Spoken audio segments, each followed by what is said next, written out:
So I was taking you through on some of the areas that we offer training and learning and also consultants in. And one of them we mentioned that is monitoring, evaluation, accountability, and learning. And that is inspiring the main theme for today's session. We also do train on other areas such as water, sanitation, and hygiene. We also do train on disaster risk reduction and management. We also do train on procurement and supply chain management, human nutrition and dietetics, maternal, infant, and young child nutrition, and also without forgetting planning and management, and also human food security and nutrition emergencies. So those are among the very many areas that we train, and you can always find more information on our website, and you can also contact us through the details that you can see on the screen. So we have given you the email address, the website, and also the phone numbers to call.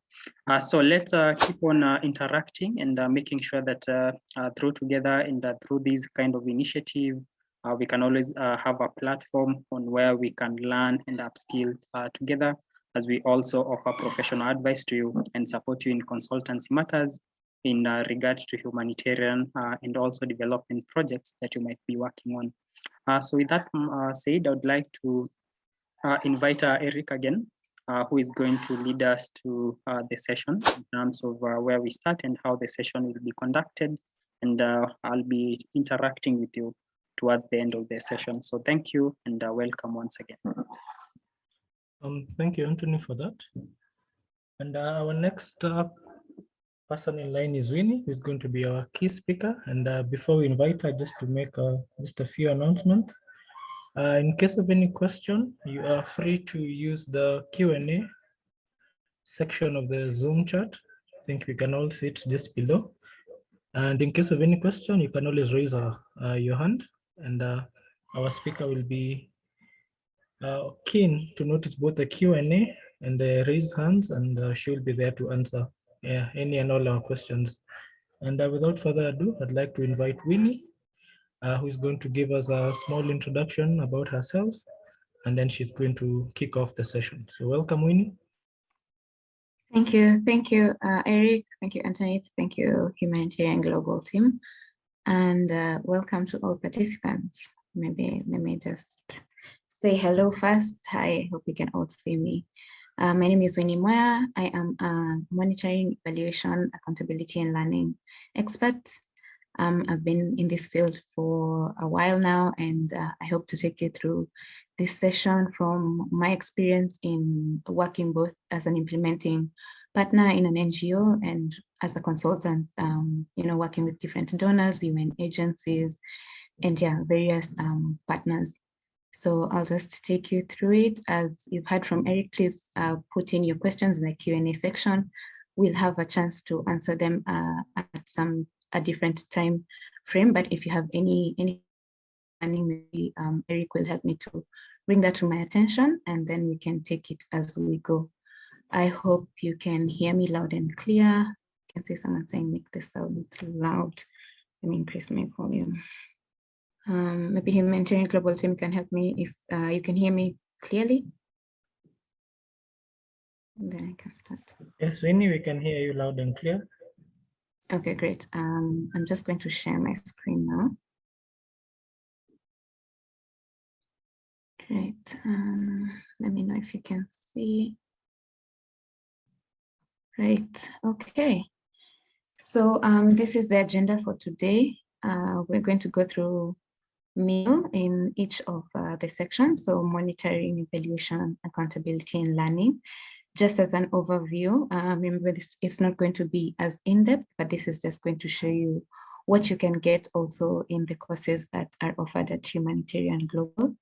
And then we'll also talk about the role of meal in project management. So the importance of meal, how it can be budgeted for, and when meal should start in a project life cycle. Great. Before I actually go into monitoring, let me start by saying meal is a department or an area that is cross-cutting. So this means that it's applicable in all different projects or different thematic areas. So be it WASH, that is water, sanitation, and hygiene, or public health, or education, child protection, gender, nutrition, you name it, meal is applicable for this. That's because, as you will see with the different definitions and the different explanations, this is it's supposed to be an ongoing process in each project or program cycle. And as much as maybe some organizations might not have a dedicated department, you may have the project people also doubling up as monitoring staff or meal staff, whichever you may call it. So with that, just go ahead and start. So monitoring is the first letter M. So monitoring, as you can see, is the process in which you collect routine data, and that data is meant to measure the progress towards achieving program objectives. So in terms of the importance of this data that we are collecting, we are supposed to track these changes in performance, in the program performance over time. And then we go into permitting the stakeholders to make decisions with this data. And so making sure that this program is going to be effective, and making sure that we're using the resources efficiently. So an example of monitoring, for example, we can take an education project or a TVET project. So if you understand, TVET is the technical, vocational, and educational training. So whereby we have like a project which has started. We have a TVET institution in place already by the government or whichever other company, and we are meant to look at how these trainees are taking part in their training is continuing. So an example of a monitoring activity is the meal people or the project people can go to the institution and collect data from the trainees to understand what trainings are going on at the time, and how long are these trainings. So you go in with various tools. You can use a questionnaire, or you can conduct interviews, and the activity that you're doing is monitoring how the training is continuing, who is involved in the training, who is taking part, maybe who is not included in the training, understanding more about how the training is going on. And then from there on, as using this information to make decisions on the effectiveness of the program. So that means when we collect this data, we can be able to understand, are we actually reaching the people who were supposed to be reached by this program? Because remember, this program has been, you've been funded by different donors, right? Or, different stakeholders have a buy-in into that project or program. So that means that at different stages, you need to, speak to them as to what is going on, how many participants have been reached, how many how many training programs have actually been implemented. So just as an example, I hope that's clear. And then we can go into other characteristics of monitoring. So as I mentioned, this monitoring is an ongoing process. It's a continuous process throughout the project lifecycle. So for example, if a project is going to be 3 years, monitoring is supposed to take place for all those 3 years. It might not be, for example, monthly or quarterly. You can decide how many monitoring visits that you're going to have for the whole project, and that is decided at the beginning. We'll go through that at the end of my slides when I'm talking about the meal planning. But this is the point is that it's an ongoing process. Back to my example of the TVET.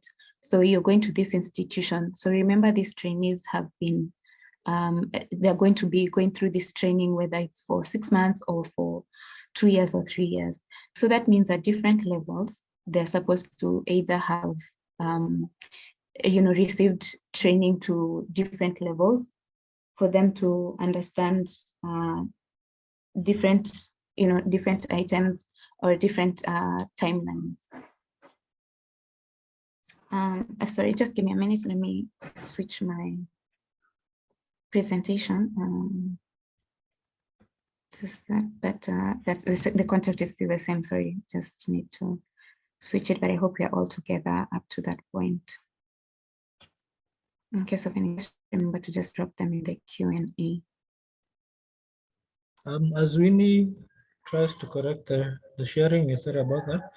You can still send your questions to the Q&A session, and we shall be glad to answer them as we continue with the session today. Thank you. For the person, Norbert, we are waiting for Winnie to reshare the slide. So just a minute, we'll continue with the session.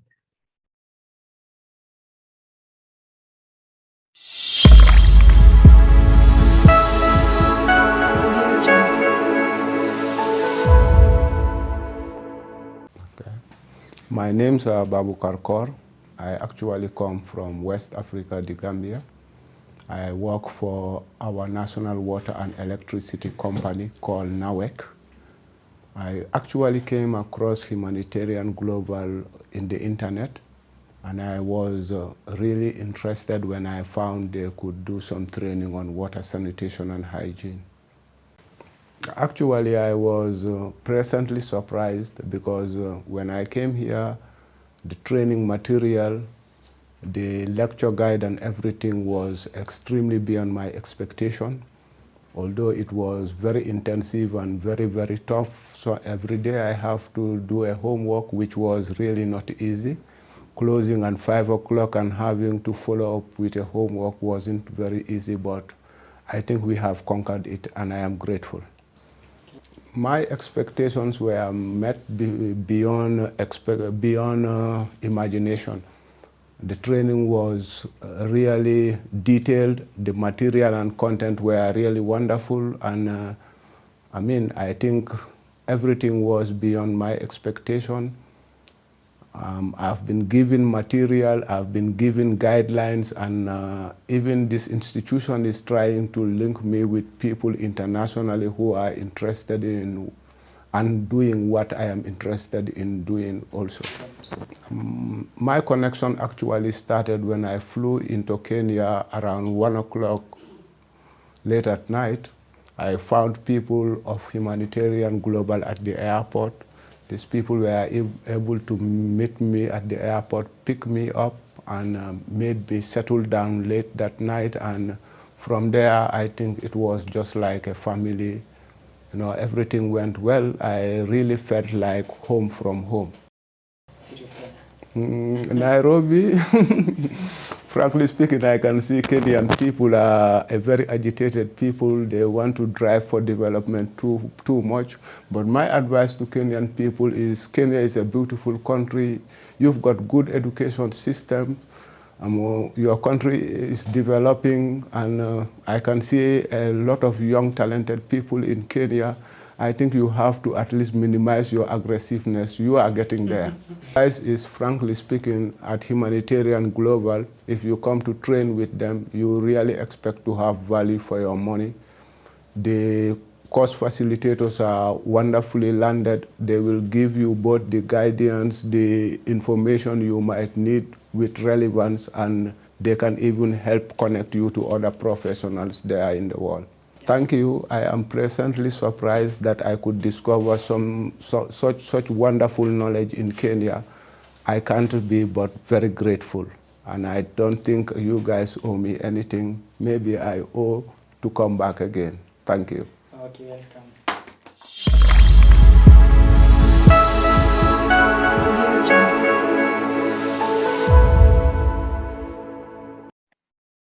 So thank you, Eric, and apologies to all of our participants. We are trying as quick as we can to make sure that we can resume the session. So my name is Anthony Mukuhi, the academic registrar, working together with Eric here at Humanitarian Global, and also the other team members. As an organization, what we focus on, that is a capacity building for humanitarian and also development professionals like you. We offer these training programs both online and also on-site. So that means from wherever you are, you'd be in a good position to join our training programs and get to follow up with this kind of training. We also make sure that we would always be in a position to support you when it comes to professional advice. So that is in case you have some consultancy work that you'd want us to help in.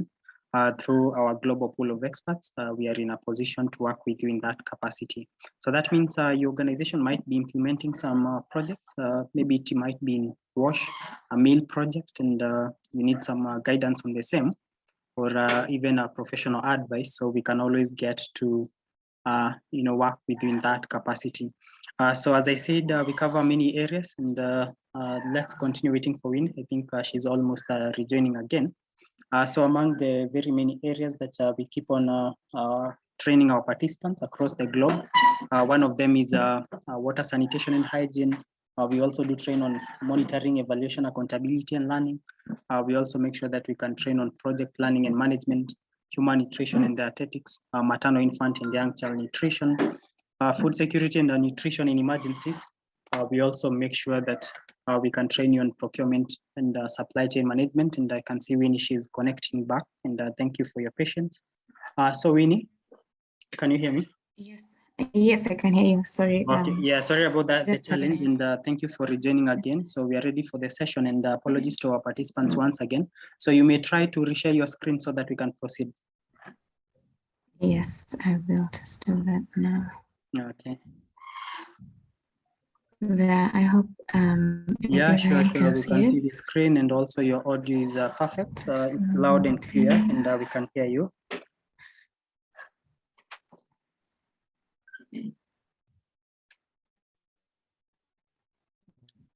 Yeah, so there we go, and I think everything is okay now. Okay.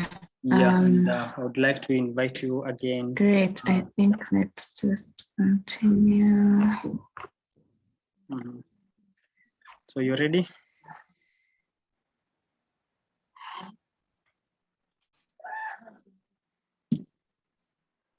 Thank you so much. Thank you so much, everyone, for your patience. Apologies for that. Yes, let's continue. So I had just started on monitoring. Just to recap on my last example, which was an example of what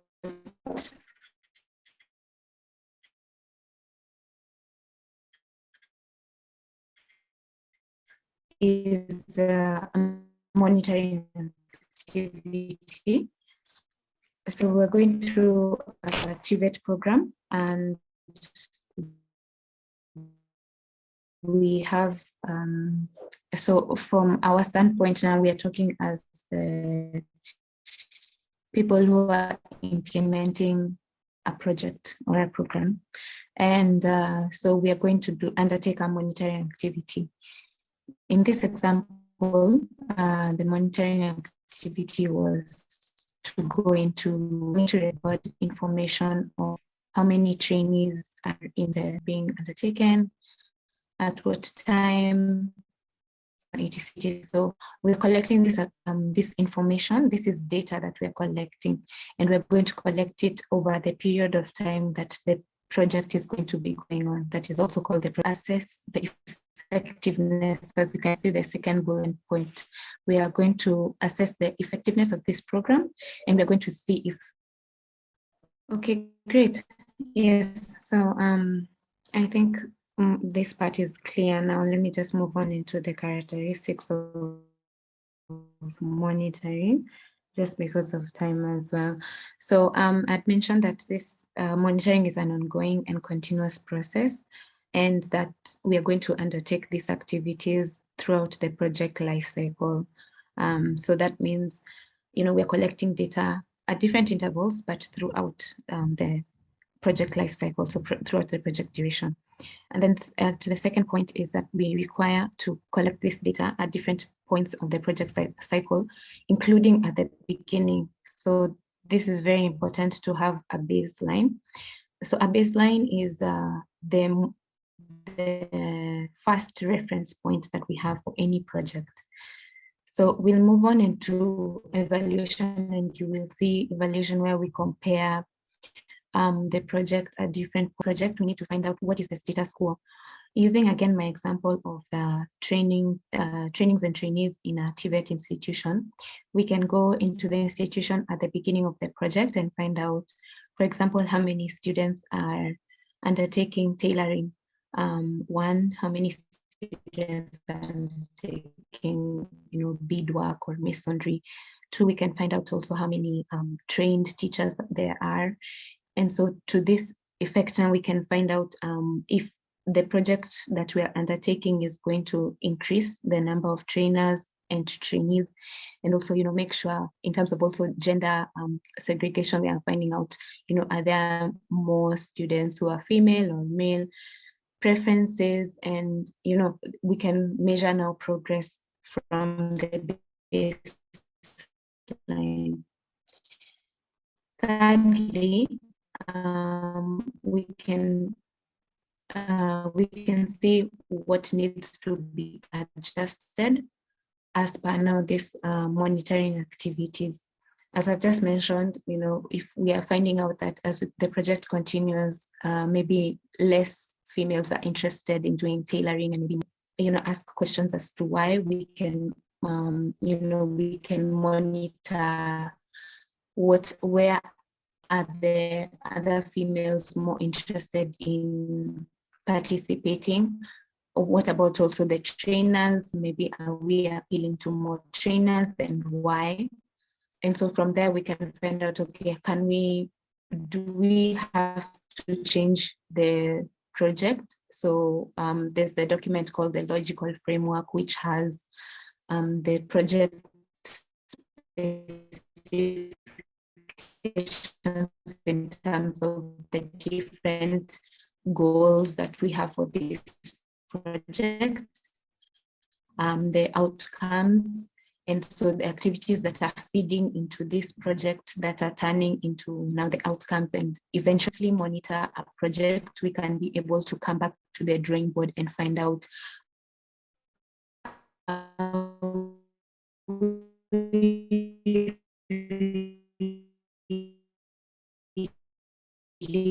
speaking to the activity from activity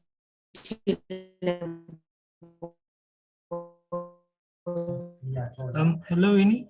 towards the We cannot hear you well.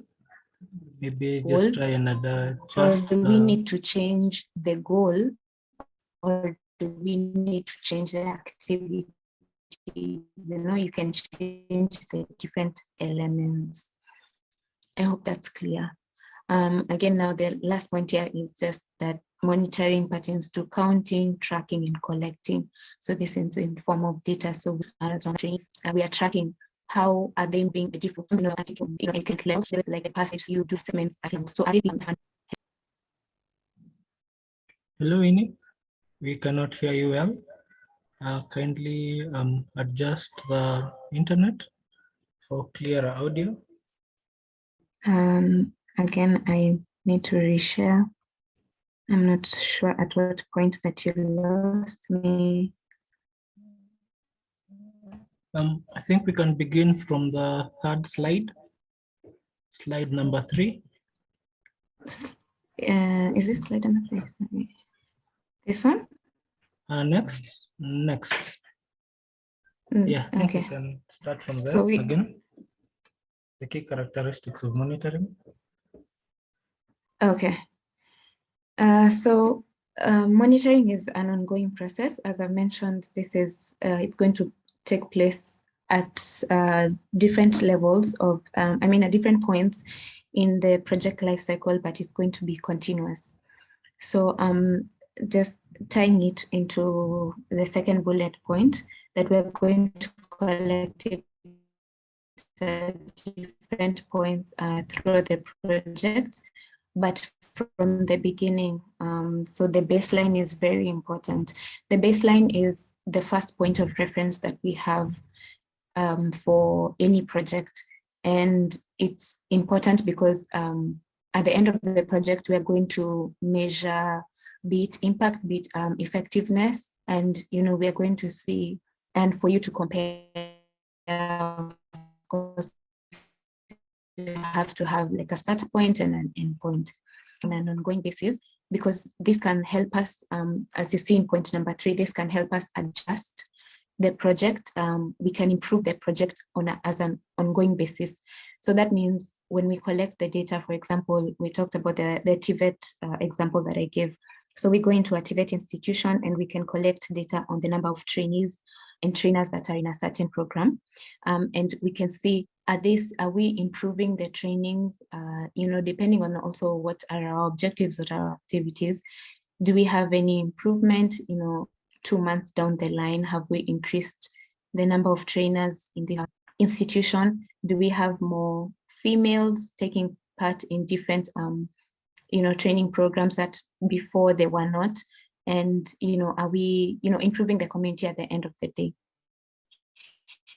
So this is all to do with monitoring. And then to the last point now, we are counting, tracking, and collecting this data to help us show the effectiveness of the program. So this is, counting basically is seeing how many people, right, are being influenced, maybe, for example, by this institution. So, as you continue to do your program implementation, the overall goal, whether, written or not, should be that you're going to improve the community, you're going to leave it at a better state than it was before. So when you're counting, you're saying, are we increasing the number of intakes in, doing different workmanships, for example, masonry or beadwork, just because they have seen their youth counterparts or other people in the community go through these institutions. We're also tracking the effectiveness in terms of, are they actually increasing their knowledge through this institution? So in terms of also quality of the trainings. And then we are collecting data. At the end of the day, all this data can also be used by the government for different other projects, and also it's shareable to other partners and organizations, other stakeholders, even other donors. To this also forms part of the secondary data that usually we use at the script review stage, because by the time a program is being started, we have already done like a feasibility assessment. We've seen a certain need, and for you to see that need, you've gone through some material. You've also gone to the ground, to the community and asked them. But also it's important to feed into the information that we have out there. And then, you can also maybe related to education, but not entirely TVET institutions, if that makes sense. So I'll move on into types of monitoring. So we have category 1 and category 2 here. So the first category is basically like how you're undertaking the monitoring. So we have process or performance monitoring. So here we are monitoring the process, the actual processes that the project is feeding into. So to our example of the TVET institutions, the process training, the monitoring the process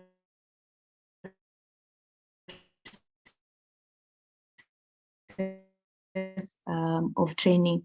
How effective is this trainings that are taking place? Also this can also tie into performance. So in terms of what is the quality of training that is taking place, the trainers that are facilitating this training, have they been trained by a reputable organization? So this will inducting training to trainers, to trainees who may not have education at a higher level. So remember, some of these communities are marginalized. They're sometimes refugees. They're coming from a level of even below basic education. They may not be completely literate or have measuring, the rate at which we are being able to induct knowledge, and even changing their attitudes towards work, because at the end of the day, we want them to come out and start their own small businesses and be able to enhance that training by even impacting other people in the community. So whether it's youth or their friends and family. And then secondly, we have financial monitoring. So this is mostly, it can be related to audits. So we have certain organizations or certain consultancies who undertake this as their core mandate.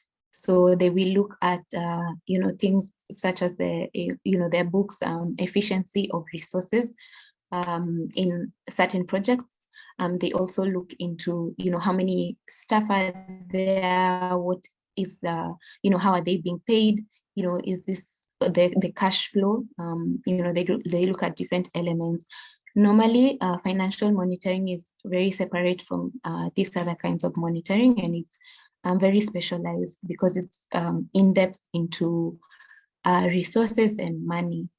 But it's also one of the types of monitoring which can take place. And sometimes when there are this audit risks of fraud and other issues coming from the donor, they might need this different levels of the project, maybe mostly once or twice, depending on the duration of the project.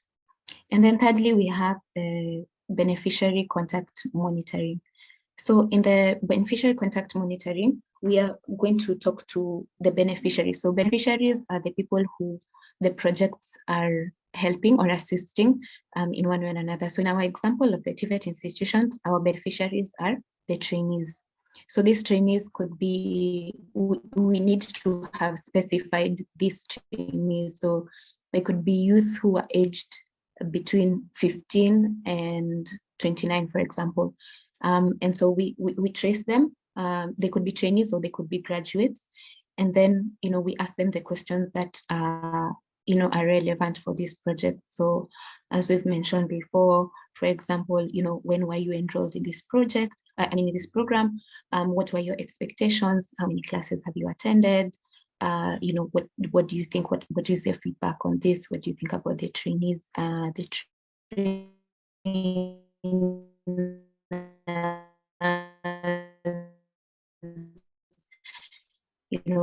Have you, for the graduates, you can also,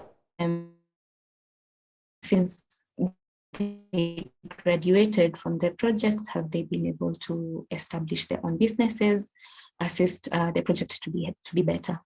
So this is very common. It can be interlinked with even process monitoring,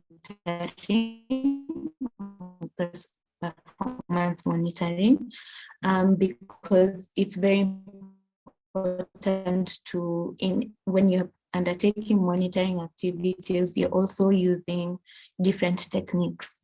So that means you're talking to different stakeholders, beneficiaries being one. You can talk to also other staff in your organization. So especially where the meal department is separate from the project department. So you can talk to like the education officer or assistant, whoever is maybe conducting this project. And then, you can find out more information about how the project is continuing. And then again, as I mentioned, this information is now going to feed back into the project cycle, and we can improve the project as we go on instead of waiting until the project has elapsed. And then now we talk about what we have done. Then, so this category, there are so many other monitoring, but this is just to give you an example of how it can take place and the objectives of different monitorings. The second category is speaking into the monitoring. External monitoring is where we have consultants, these external people are not within the TVET institutions that we have been using as an example. We can have a third-party monitor come in and. Sorry about that, Winnie. Are you there with us? Yes, I can hear you, Eric. Hello, can you hear me? Yes, I can hear you. Okay, great. I think let's just finish this on monitoring. Before we start evaluation, we can just take a 5-minute break and then I can switch my internet to a more stable one.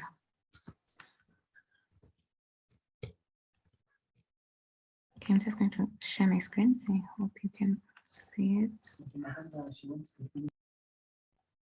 Yes, so I was just mentioning on the different categories. So the first category is on the objective of the monitoring and how monitoring is conducted, while the second category is about, it's more like the people who are conducting the monitoring activity. So the first one is third-party monitoring. And this is where external consultants, people who are not involved in the project at any point, come in specifically to monitor the project activities that are going on. So for example, in our TVET example, the third-party monitor or consultants, they come in and go straight into the TVET institutions, and they ask the questions which we had already mentioned. So questions like how many trainers are in place, how many trainees have been registered, what is the rate, the dropout rate, for example, how many women versus men are in different training activities. And then, from there, the third-party monitor can also ask other individuals, other stakeholders questions. So in form of an interview or in form of a survey, they can also conduct focus group discussions. And then from there, they can have a monitoring report that is given back into to the project. And then this can again be used to help the project identify maybe any gaps that are there before it's too late, so they can be able to track the effectiveness and also improve on it where necessary. The second category is now internal monitoring, which is more or less the example that I was giving, where we are the mill staff. We could be the mills to project staff, where maybe it's a small NGO or a small organization, and maybe we do not have the funds or and so the project person can undertake mill in that they can go and find out, these numbers that we've been talking about. So they can track what is, for example, the progression rate of female students versus male students. They can find out, which courses are most popular and why. And then this information again is fed back to the programs team. So the difference here mainly is the people who are undertaking the monitoring. So they're being either external or internal, but also when it's internal, it's important to remember that the process might be a little bit shorter, because remember, when you're doing third-party monitoring, this when this is in terms of reference, you have to advertise for this, then it has to be a competitive bid process, and then you have to choose an external consultant who you feel that is most suitable for this. And then from there on, now they undertake the monitoring. But if it's an internal monitoring, the same project staff can continue collecting the information in terms of monitoring, and then you can have a meeting afterwards where they've already collected the data and all other internal stakeholders who are involved. We can make sure you can see, what can be improved and how best to continue. I hope that's clear. I think we can just stop there for a bit and then we can continue with the evaluation. Over to you, Eric. Thank you for that session, and our apologies about the audio today. We can take a 5-minute break, and we'll come back with the second session of the second session. And I can see you're still sending the messages, questions, and some of you also sending emails. We are noting them down. And the slides and the recording will be shared after the session is over. Thank you for being patient with us, and see you in 5 minutes.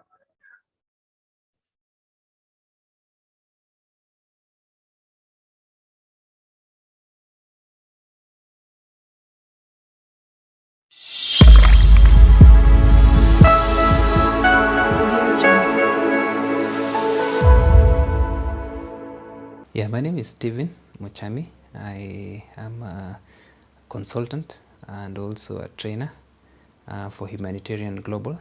And my areas of competencies are diverse, basically, in WASH and also in project management and monitoring and evaluation. I'd had lengthy years of consultancy work with humanitarian organizations in the area of WASH projects.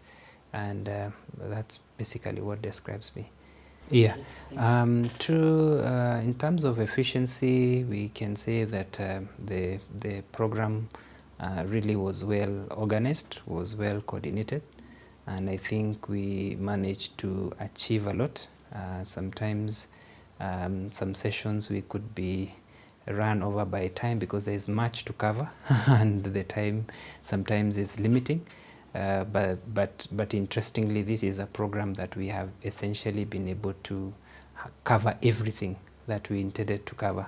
When you look back at the training plan as it was, there's no single session that we have not covered adequately, as much as we had a lot of fruitful discussions within that coverage. So I can say the program was very, very efficient. Definitely, I think Humanitarian Global is an institution that applies global standards in terms of humanitarian training, and that is the reason why participants coming from different countries can actually be able to feel very, very comfortable to be able to come into Humanitarian Global, find global standards, find global knowledge, find global skills and global tools and techniques to be able to help them apply their profession in diverse organizations. So I think the choice of Humanitarian Global is surely the best bet they can have for humanitarian training. Okay, thank you. I would say this was successful, and of course it was a very good opportunity to facilitate core for this particular training, and we are hopeful to be able to get more of these colleagues coming for further training, and again also even beyond training, consultancy opportunities as well with his organization, and I think that is something that we are looking forward to, and keep a long-lasting relationship.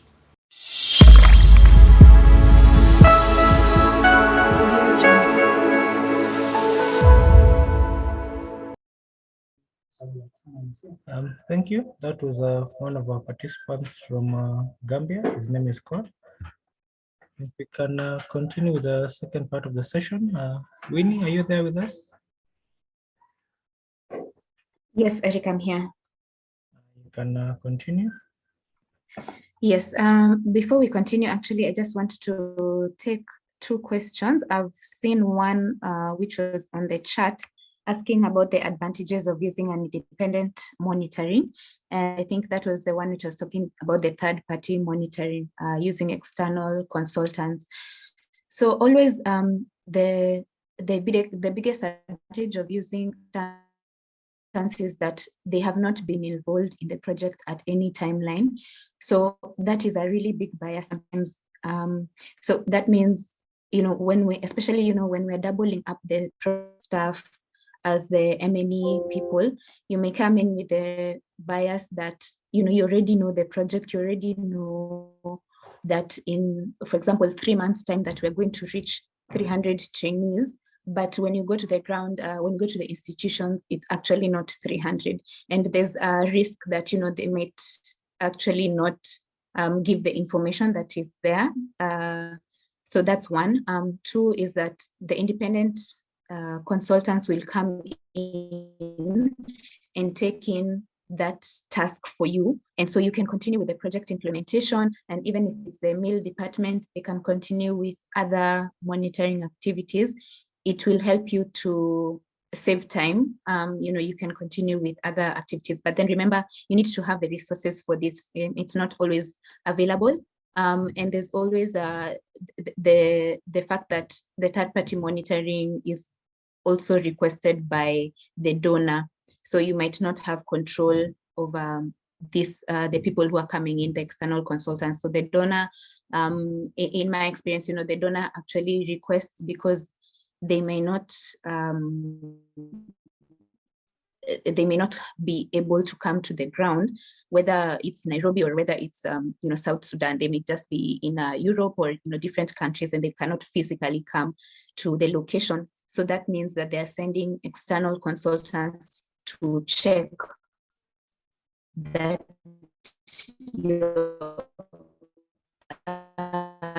check and verify that I hope that's clear. And then the other question was on when you are to start a project and there is no baseline given, what are the ways to make sure that you get this done as an MNE? So this happens from time to time, that there is no baseline. And when this happens, usually you have to use other approaches. So depending on when you find out that there's no baseline, usually sometimes this is an evaluation, at the evaluation stage where you find out that there's no baseline. So that means you have to collect much more data. So one, you have to really triangulate. So that means you're using data from secondary sources. So you find out as much as possible what is there. So given our example of the TVET institutions, so you find out which other records are there about these institutions. So for example, if they were already having their registers in place, and we have even if it's other partners or other organizations that were supporting these institutions, but they have credible records in place and which are accurate, which are really complete, they can help us. That's one source. Two, you can just have other reports which are sometimes even uploaded online or on credible institutions like academia, or other NGO platforms. You can have Open Web or Relief Web, where we have also data which is uploaded. That's another source. Again, you can do interviews where you have to refer to recall. So in recall, we are talking about the past. So for example, if in these institutions you didn't have their baseline, but you can go and ask them, 6 months ago, how many students did you have? To some extent, people might remember. Of course, when they have records, it's a little bit better. There's always the risk that your data is not going to be really completely accurate, but because you're in a fix that you have to use this. So that's that. And then you also just interview them on also what has changed, because they can help you to draw a picture rather than give you like maybe exact numbers or exact details. And then at the end of the day, with all this that you have to also make sure that you've noted that there was no baseline, but you used X and X information from whatever. You have to list your sources, and this is a limitation that you put in place. But it's important when you find out that you don't have a baseline, the earlier the better. So you can use even a midline as a reference point. I'll go to the evaluations and we can talk about midline. But at whatever point that you realize there's no, especially coming from an external consultant, for you to recommend to the NGO for them to make sure that they have now a complete assessment of the program. And then that will be used as a baseline as much as it's not at the beginning. I hope that's clear. There was just one more. Let me just take one more, then the rest we can just talk about. I'll answer them maybe after the session. So there's this question from Abdul Koroma. is there a fixed procedure or processes for the conduct of monitoring and evaluation? So there's no fixed, there's like a skeleton, let me call it that. So there's kind of like a way that you have to really go about it like that, step by step. So for monitoring, let me first talk about monitoring. Monitoring is a continuous exercise, and every project, there's no project that is similar to another. Even when you get an extension of a project, you're always doing things differently because by virtue of the extension, remember now you're also targeting maybe different people, maybe you're increasing the number of people that you want to reach. And so some things have changed in your logical framework, so in your scope of work. So in terms of now the processes, you might decide to put the monitoring of activities in a different way for each monitoring interval. So for example, we may have the first monitoring activity could be 2 months after the project has started. So for the TVET project this could mean that the institution is already undertaking training.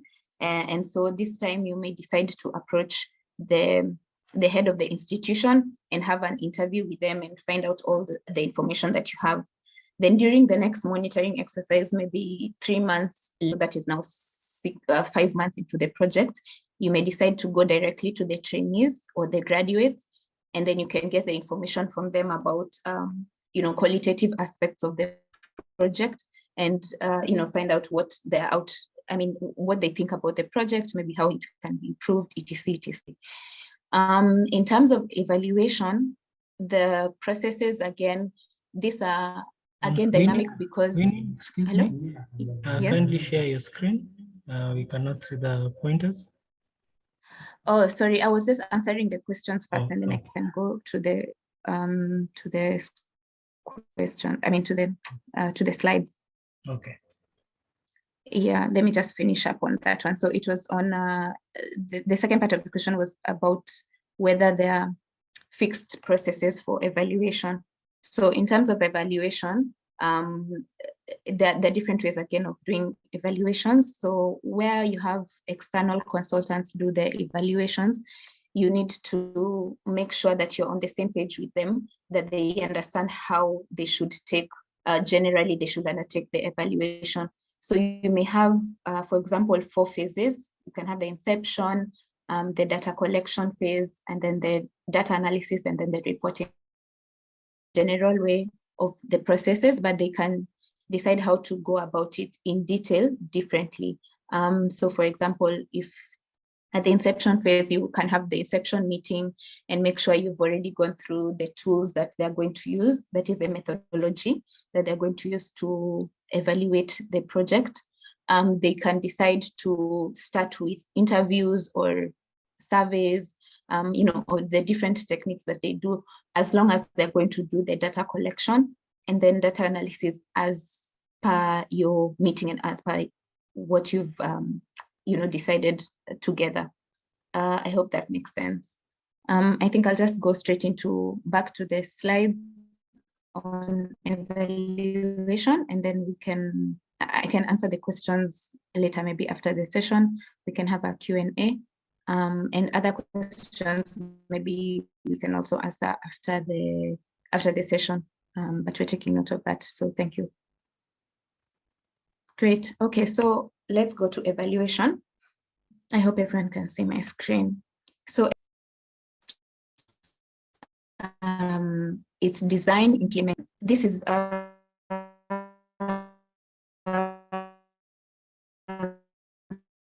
definition by OECD.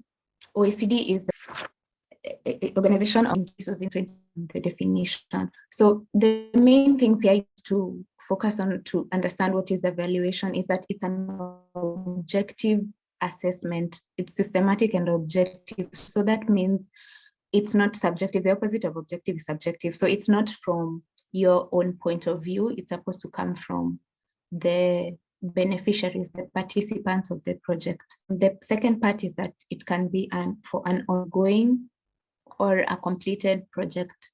So that means it can take place during the project or after the project has ended. So like a final evaluation.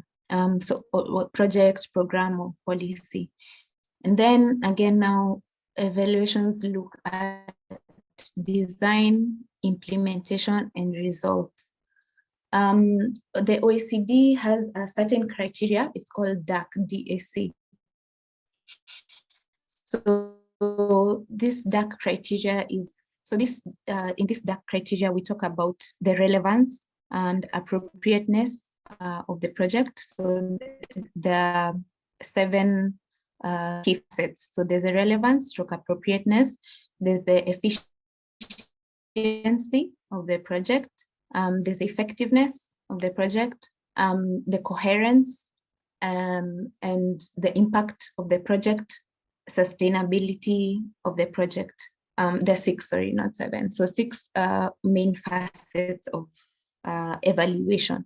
So this is how you look at the implementation. So these facets will be able for you to see how this project has been going on, whether it's still going on or how, if it's been completed.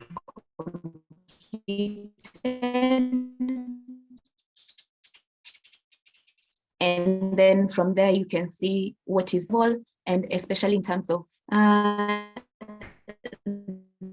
then now to see now how well the project has been effective. You're seeing what all the projects have goals. So the extent to which these objectives have been met, and the extent to which these outcomes can be attributed to the program. So remember, when you're continuing with your project implementation, there are also other factors which are at play that you don't have control over. So for example, there was COVID-19, it's still there, you know, it was a really major hump, especially when it started in 2020. So this led to, you know, maybe different results. And so the program goal might not have been met because of these external factors, but to what extent, the evaluation will look at to what extent the changes in the community are because of the program, whether or not these other external factors are at play. I hope that's clear. We will still continue with the different parts. Okay. So my slide is not moving. Okay, so again, some characteristics of evaluations is that one, it's carried out at a specific time, which is significant in the project cycle. We'll see these different types of evaluations, and I can explain this a little bit better. Then it's also a short and time-bound exercise. Remember, on the contrary, we're talking about monitoring as a continuous process, but then evaluation, because it's very specific to a certain time in the project cycle, it's short. The activity of the evaluation is short, but the project can be long-term, but we're only doing the evaluation at a certain point, and it's very limited in terms of time. And then, hello, Winnie. Sadly, we cannot hear you. The activities and the outputs, but here we're talking about higher levels, so outcomes and impact. Then evaluations again are also often carry external persons or teams, contrary to monitoring, where it's mostly now internal, and a few times we have the external people come in. Right, let's go to the approaches, and then you can understand evaluation a little bit better. So in terms of approaches, one of the questions that was raised was, these processes, that do they have to take place in a certain way? So this can answer to that. These are different, you're not confined to use one. It's you can use a mix of different approaches. because as you'll understand, they're very, they're not, they can exist together. So the first evaluation approach is feminist evaluation. So in this type of, in this approach, we are emphasizing on participatory methods. So whereby we are really empowering, especially the marginalized communities to now take part in the evaluation. So we are going directly to people who are vulnerable. So remember also these terms like vulnerable and marginalized communities differ from area to area.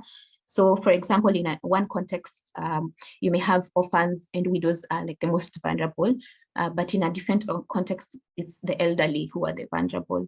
So the feminist evaluation approach really targets to use these participants who are the most marginalized, and also, just empowering them to be able to give the feedback on the project, and seeing also to what extent has this project also looked into empowering the community or these certain groups, and also other social justice agenda. So this may differ from context to context, but the overarching scheme of the feminist evaluation is that it's now emphasizing on this inclusivity at the end of the day.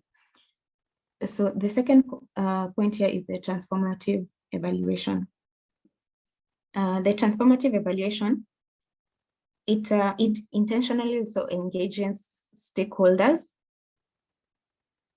and especially, again, people who want to understand different experiences from different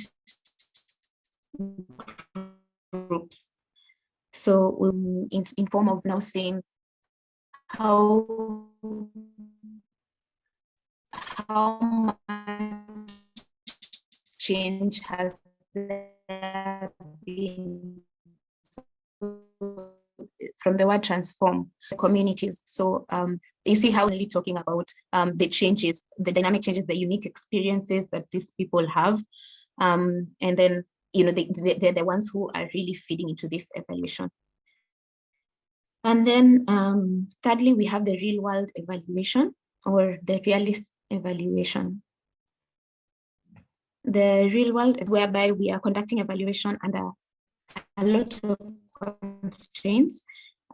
So these are budget, time,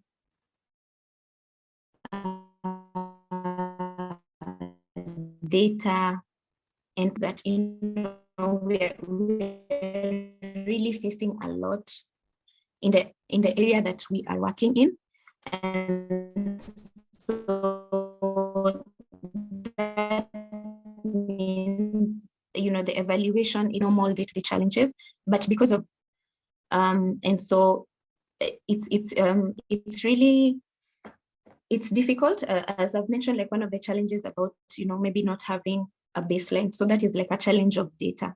So you may miss any reference point. But then in this evaluation, now you're really having like a lot of constraints at the same time. You may have political constraints in terms of maybe you don't have the buy-in of the community, or maybe the project actually didn't even take off because of certain issues, whether they may not necessarily be government, but they've been influenced because of the political arena. And so, for example, now in Kenya, we have the elections coming up. So that means in some areas are more volatile than others. And so collecting of information may be a little bit problematic. Yeah, I hope that's clear. So that's just a real world is where you have many challenges at the same time. Then equity focused evaluation is whereby we have, it's an evaluation that we are making a judgment as to, especially in a humanitarian setting, concerning to what extent has this project been able to eliminate issues of equity. So issues of equity are, issues of like unfairness, circumstances which are favoring one part of the community, maybe over others. It could be one gender or one age group, and so we are looking at evaluation with an equity lens. So this comes up especially in areas where, in projects which we are targeting mostly like children. So we are trying to make sure that children are also involved in different projects, in different, they can be able to receive, be it, nutrition at schools. They're able to actually even go to those schools. There are no barriers, that the children are not being forced, taken into child labor. And, we are making sure that there's equity at the end of the day in the community. The fifth evaluation approach that we have here is a developmental approach. So developmental evaluation here is, we are looking at the long-term, in a long-term lens. So we are looking at learning and adaptation. So it's more of, we are looking into in an environment where there are complex and emerging issues.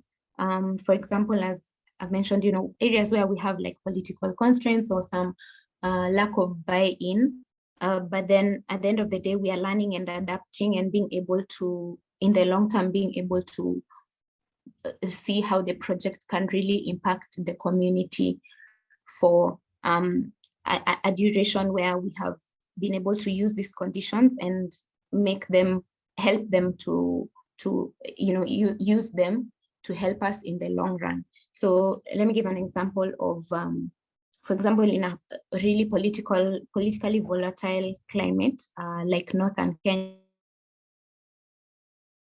such as clanism, or even like issues where it's near the border. Solve issues should be peaceful, peaceful resolution, and making sure that this we are learning how to live with differences as a community. I hope that's clear. But this, again, as I've mentioned, these approaches are not independent of each other. I hope that you can be able to use them in together. Use different parts. There's no one size fits all.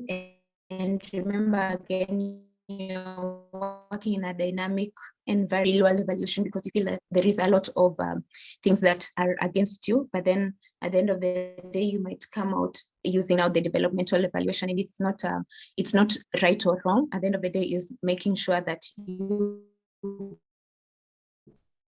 collect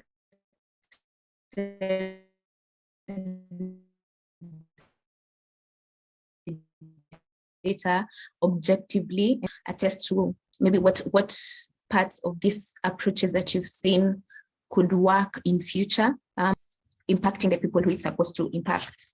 Yeah, I think we can move on to the next evaluation.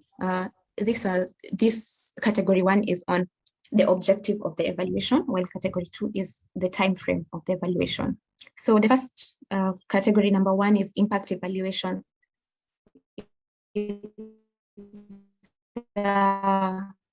Common evaluation, but it's really not supposed to be for all types of projects. It's mostly supposed to be, especially for developmental projects, so projects which are also with a long-term view. Projects such as emergency projects, which are usually like 6 months to 1 year. For example, those ones which are coming in to do food distribution, or just give sensitization on hygiene, distributing like non-food items such as buckets, etc. Those are not really projects where you can look at evaluation at the end of that project. But projects which, for example, you're building schools, you're building these institutions, so for example, these TVET institutions, those ones you can look at the long-term perspective, because it's going to be an ongoing project for, I could say, at the minimum 3 to 4 years. And these are projects which are mostly funded again over and over again. And so the project, or rather the organization, has a chance to really change the view of the community to, accept things such as education for like girls, to be able to increase enrollment rates, to reduce dropout rates. And so you can be able to actually assess the impact at the end of this project. So in terms of just maybe definition, in impact evaluation, we are assessing the level of which the intervention has changed the community. And remember, change is both positive and negative. So it can be intended, unintended negative effects of the project. So for example, you might have built a school in an area where it's really politically volatile, but your intention was still to make sure that you're increasing enrollment rates and you're increasing literacy among different people. And so unfortunately, you might have only one community come to that school and not another because of those issues in the community. So it's important to also remember this should be recorded in evaluation reports, and for the project to also take this in hand and think about this when if the project is ongoing, to also think about this and think about how they can influence this when the project continues. But if the project has ended, to also take it in stride and make sure this is also communicated to different stakeholders, could be partners, could be other NGOs who are working in the area, for awareness and, at the end of the day, for the community to be supported. So you might now change route and also increase things such as conflict resolution, or ensuring that people understand at the end of the day, the children are innocent and what you're doing is improving their literacy for the sake of their future. Moving on to the second one is process evaluation. So here, just like process monitoring, we are looking at the processes of the project. So from input, in terms of the activities that are fed into the project, and how they are going into becoming outputs, tangible outputs, and also at the end of the day, outcomes or goals. So at what extent have activities that the project has started really turned into outcomes that have influenced the community. So that is the process. And then outcome, again, very similar to process. Here we are looking at now the overall target, of the project. So the overall goal of the project, has it been reached? What has impacted, what has affected this project to be able to reach this outcome? Or even where the outcome has not been reached, what factors have been put in place so that in future you can be able to reach the outcomes? Or has the outcomes changed? Because remember, as I mentioned, the project cycle, you should be able to be changing things as you continue. So especially where this evaluation is done when the project is still ongoing, to what extent have these changes been influenced by activities that are going on in the communities? What external factors are there that can also be used to change the project positively? And then the fourth one in this category is formative evaluation. So formative evaluation is done before a program begins. So it's similar to like a feasibility. So whereby we want to determine the relevance and appropriateness of this project. Excuse me. So we are using this evaluation to determine if we should really undertake this project. Again, it can also be done. It can be done at the onset of the project implementation. And then at this point, we are able to still change the plan, the project plan, and the different indicators, for example, or the different outcomes and goals that we have, maybe not to a large extent, but maybe especially where we are doing new things. So where there's it's an innovative project, we can be able to change this at an early stage. So these are just a few types of evaluation. There's still so many others, but this can, it just gives you an insight into the different types of evaluation in terms of now their objectives. In category 2, we have the midterm and the final. So just as they're called, the midterm is done at the midline. So at the middle of the project life cycle. It doesn't have to be, for example, if it's a 3-year project, like exactly at the 1.5-year mark. Remember, these evaluations are sometimes done by external consultants mostly. So you need to plan for this evaluation even from when the second year of the project, if it's a 3-year project, when you start the first year. At the end of the first year, you need to start thinking about the midterm evaluation. Again, because we've already done some monitoring, we need to, think about what we need in the midterm evaluation. You can think about the evaluation questions, because these are defined by how the project has already started, what has already been going on, and from the data that you've collected. Similarly, the final evaluation is done at the end of the project.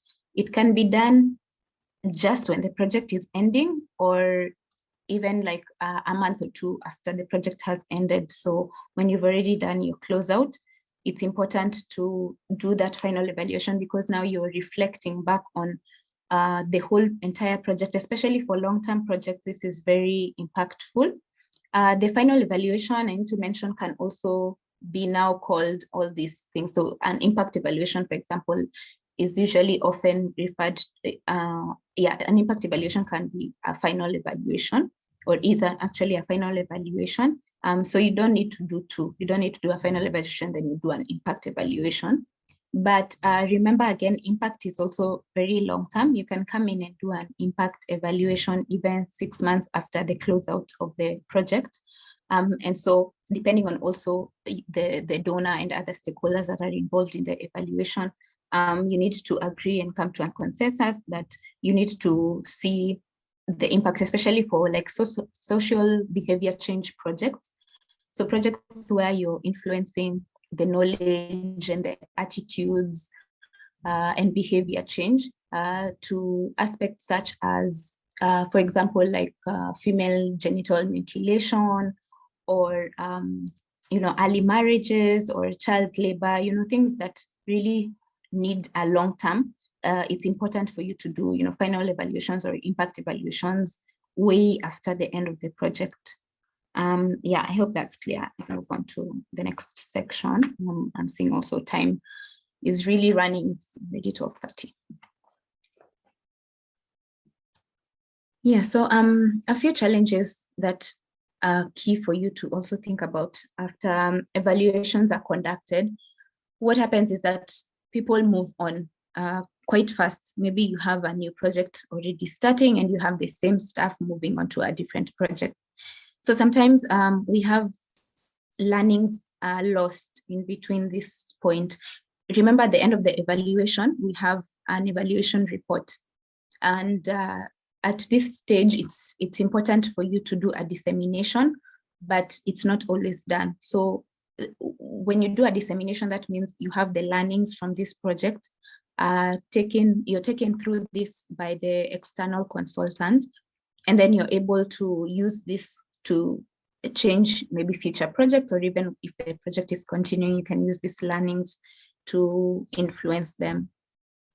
The second point is, you're making sure that management follow up on these recommendations that emerge from evaluations and reviews.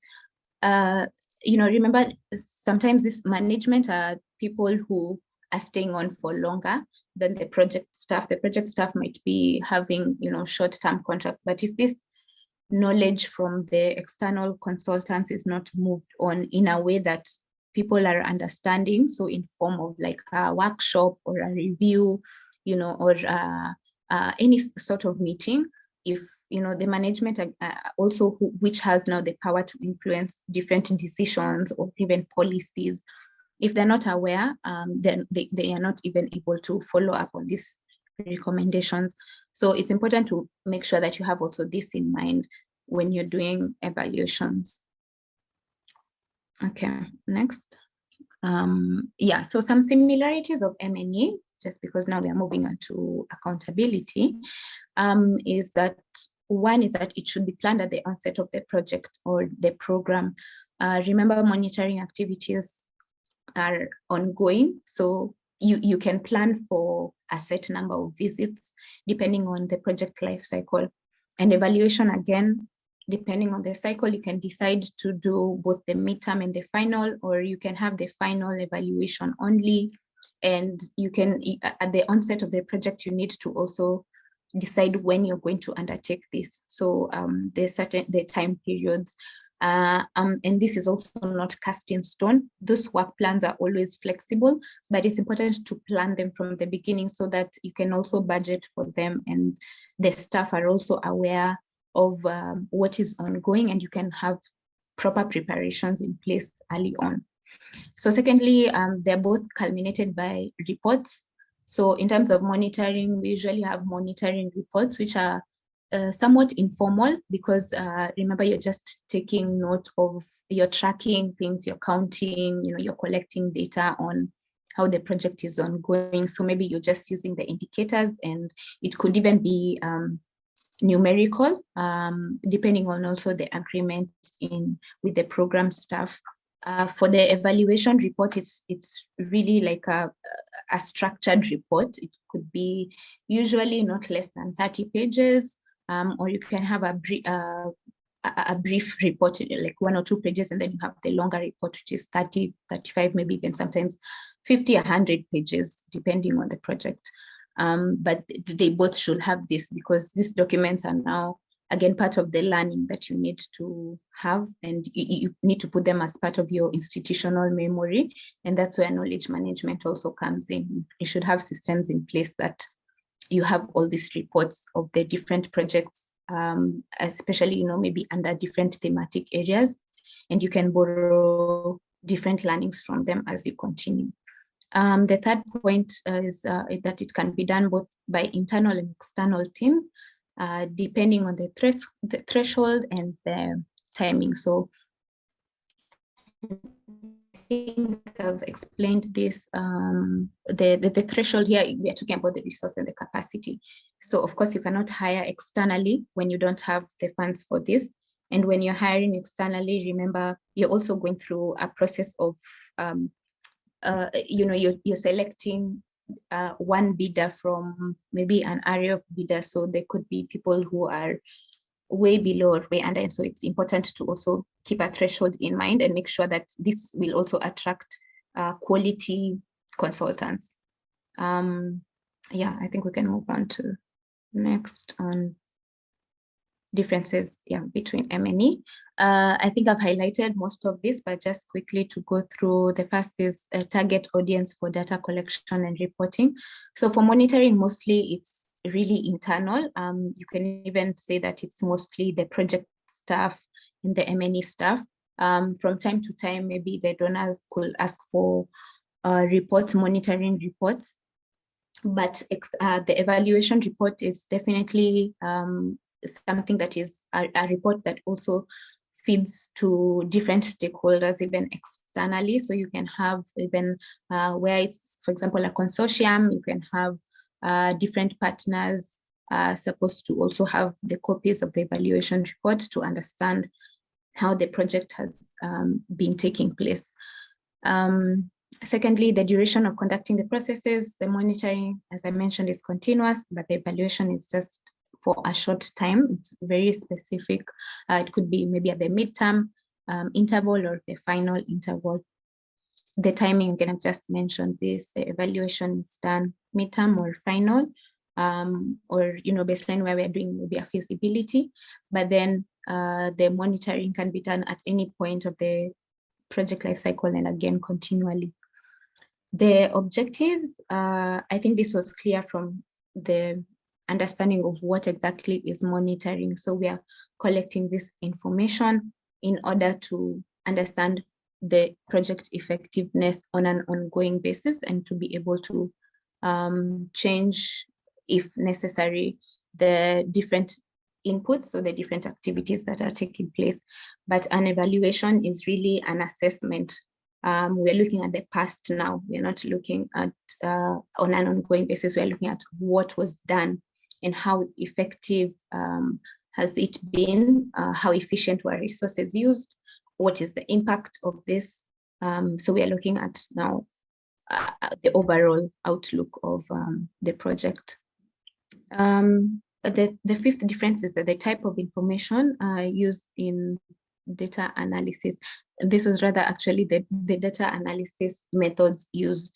So in terms of monitoring of the monitoring activities, you may not necessarily use a lot of data analysis techniques. You may just collect the information. As I've said, the reports are really simplistic, and the point is really to gather the information on an ongoing basis. But on the other hand, the evaluations, sometimes you really need to use this software such as Stata, R, NVivo, because most of the time you're collecting also data in both a mixed methods approach. So using both qualitative and quantitative methods. So surveys, in key informant interviews, focus group discussions. So that means you need to translate that data. You need to make sure that it's analyzed through these softwares, and then these findings are synthesized and you can get recommendations from them, because again, remember, it's objective. So we are only using the information that we get from the beneficiaries or the community that has been impacted by this project. Then lastly is the number of quality checks. The evaluation really goes through more scrutiny than a monitoring visit, because the evaluation also, it's maybe I could say it's a high stakes project, process. So whereby you've brought in an external consultant, you need to make sure that also they have their own checks that they're doing. This information is usually, sensitive. It needs not to fall in the wrong hands. We need to make sure that, if the information is being collected by Kobo or Honor, so that is using like tablets, that the servers are very, the servers that they're using from end to end, these are safe places that the data is being transmitted through, and that, there's no intermediary, whether you decide whether the data is going to pass through directly the organization, and that the external consultant is to get the information from the organization, or if it's from them, you need to just do all those quality checks. And even with the data itself, making sure that the data is complete, is that it's coherent. Yeah. I think those are the main differences. So accountability. In terms of accountability here, we are talking about giving a voice to the community, giving a voice to the people who we are actually helping and supporting. So it's important for us to factor this in, especially when you're coming from an NGO background. So, we are making sure that the people who we are assisting can also be able to give us information, that they're open with us. They can feel free to also let us know how better we can support them, or, what we have done wrong and how we can support them in different ways. So we are giving them power. By giving them a voice, we're giving them power at the end of the day. And this makes them also be able to hold the government accountable, and also go to maybe their local authorities, or different authorities at different levels at the end of the day, and making sure that we have open routes of communication and information sharing. So Yeah, here we can say accountability to communities involves giving them a voice and opportunity to influence relevant decisions affecting whether and how NGOs work with the people they seek to assist. And then secondly, it involves communities, giving communities the power to hold NGOs to account in ways that influence policies, priorities, and actions at local, national, and global levels through information sharing, feedback and complaints, and participation. Yeah, I hope that's clear. So we have different elements of accountability. The first element is the complaints and feedback system. So as I've mentioned, we should be able to make sure that that community can come to us freely. So this system, it should be established consultatively with the community. So that means that we are not imposing a feedback system. We are not going into the community and just putting, for example, a suggestion box, and we are telling them, okay, you need to come and write down your complaints and put them here. No, that's not the way. You need to go, speak to authorities, speak to different people, different stakeholders, include the children, the youth, all groups, women, especially those like vulnerable and marginalized. They need to make sure, they need to feel safe enough to use this feedback system that you're setting up. So sometimes people assume in these vulnerable communities that, for example, like the suggestion box, that people cannot use it. But remember, I have actually witnessed, areas where there's really low literacy, but the community has said that they will use the suggestion box. And how they use it is that they have one person, a youth member in their community who is literate, and they feel safe enough to tell them their problems. And this person is able to write the issue down and take it to the suggestion box. And for them, they feel that this is anonymous. This is a way which they can directly talk to the NGO or the different stakeholder. So just remember to make sure that before you set up the feedback system, that you talk to the community. And then secondly, this system should have a record system. So whether it's a register, you're recording, the number of complaints, the type of complaints, when they were received, what is the period that they are taking to be resolved, whether some of them cannot be resolved, maybe you're taking them to the government or other stakeholders, other NGOs, maybe who are now dealing with the issue. You need to record this because, again, this is a form of records that you're going to use even as part of the evaluations that are taking place. And these are also reports that can be asked by the donor and other stakeholders. And then thirdly, it's important that these systems are anonymous and people don't feel targeted. As I've given the example of the youth who could write for the people, that there's no name that would be indicated. It needs to be very clear, especially when it's written, and people, you should not be able to trace back. So remember, this youth member or any other person can be sent with that piece of paper and he drops it into the suggestion box. So if there is a project staff or a meal staff at the time, they just happen to be at the same time at the same place, that they're there and they see the person who's dropping in the note, the piece of paper, you should not link those two together. You should not say, this complaint came from this person and you already know this person. No, it should be that this is just feedback from the community and you're going to use it in line to help the project, help the community through the project. Again, another point is that the community views should be used too for program development, as I've just mentioned.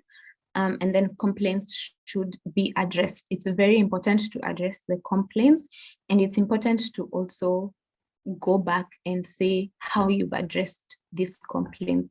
So remember, it's one thing to address. So for example, one of the complaints can be classes one class is raining, and for example, this project may not have enough resources at that time to repair the leaking roof. So they might decide to, go back to their donor and tell them, okay, this and this is happening and we need more resources. So in this, we need to go back to the community and tell them we are talking to, what we are doing. You should not also promise to or commit to do it before you know that you can do it or you have actually done it. But it's important to keep people in the loop, because this is how you have the buy-in and the trust with the community. Because some of the times, you're not only doing this project, you're doing multiple projects, or you might come back and you might face some hostility because of just lack of communication. So this is one of the elements. Second, next. Yeah, the second is the needs assessment.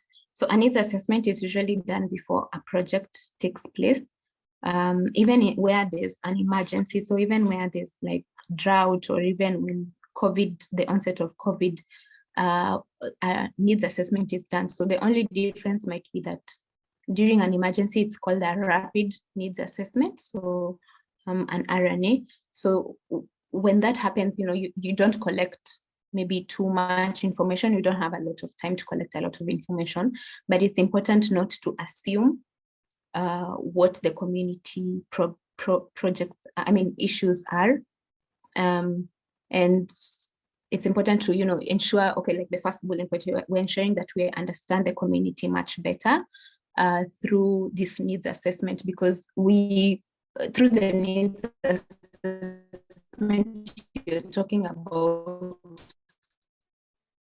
all sorts of basic vaccinations. Do people need schools? Do people need to just a safe place to live, so a shelter? Do people need hygiene kits? Is it pads? Is it just water buckets? You need to understand. And then, of course, now you're reducing assumptions and you're clarifying details through this needs assessment. You can't, even where, for example, when COVID started, okay, maybe COVID is not a good example because we didn't know exactly what COVID is. But even in that instance, it's a health scare. So your assumption is that people don't have water to wash hands. Maybe the issue is that, they've already been supplied water by another partner or another stakeholder in the community. Maybe what they need is soap. Maybe even what they need is clothes to wash their house, or any other thing which to you might not even be related to the need at hand, but you're serving the community. If you don't listen to the community, remember what I keep on emphasizing, the buy-in. It's even the last point here. The buy-in is very important. Because you're working for the community, you're only there because the community needs you to be there. And if you don't listen to them, you cannot help them. So that the other point is here that through this, through a needs assessment, you're able to have a more targeted approach of programming. So instead of just doing a blanket support, for example, if it's education, you feel that building a school is now helping the community. Maybe you just needed to have classes in other institutions. So even I've seen religious institutions just give up one room and you can have targeted classes, even for the elderly, and you're just helping them with literacy and numeracy skills. Maybe that would have been more impactful than building a whole school for the elder population. Yeah, I think that's it on needs assessment. We can move on to the next. So another element of accountability is the dissemination of findings. I touched on this a bit when I was talking about learnings. So remember when I've mentioned that we are accountable to the community, number one, because we are there for them. So when we as now the organization have been able to, undertake our project and we've had certain findings, it's important that we go back and tell the community, this is what we have found. Even where we are not able to actually distribute the physical report because of issues of confidentiality and other clauses, it's important for them to also understand. You can be able to narrate it in different ways. You can have a play, or you can have a workshop, you can have pictorial reports, and these are plastered on maybe community areas. So maybe they might have like a wall where they also portray different things in the community. And it's important for them to also understand their community, because maybe for example, this could be refugees who are coming in. They might be there for 2 years, but they're in such an isolated state that they don't understand what is happening outside their own home environment. So the dissemination of findings is important, because we are able to ensure that project beneficiaries understand the impact of the project. Regardless of any type of project, I believe that there's a way that you can be able to really just speak to different members of the communities, and for them in a way that they can understand the impact of the project. Then it also promotes transparency, that you don't look that you are collecting all this information and then keeping it to yourself, but you're able to give the people for them to understand, and for them to also use this information to however they would like, because some of these people are also project staff, because we involve local community members as enumerators, or they could be volunteers in different ways. And then lastly, it increases trust, which is part of the buy-in that I'm speaking about. I think this is really important. So those are like the 3 main elements of accountability.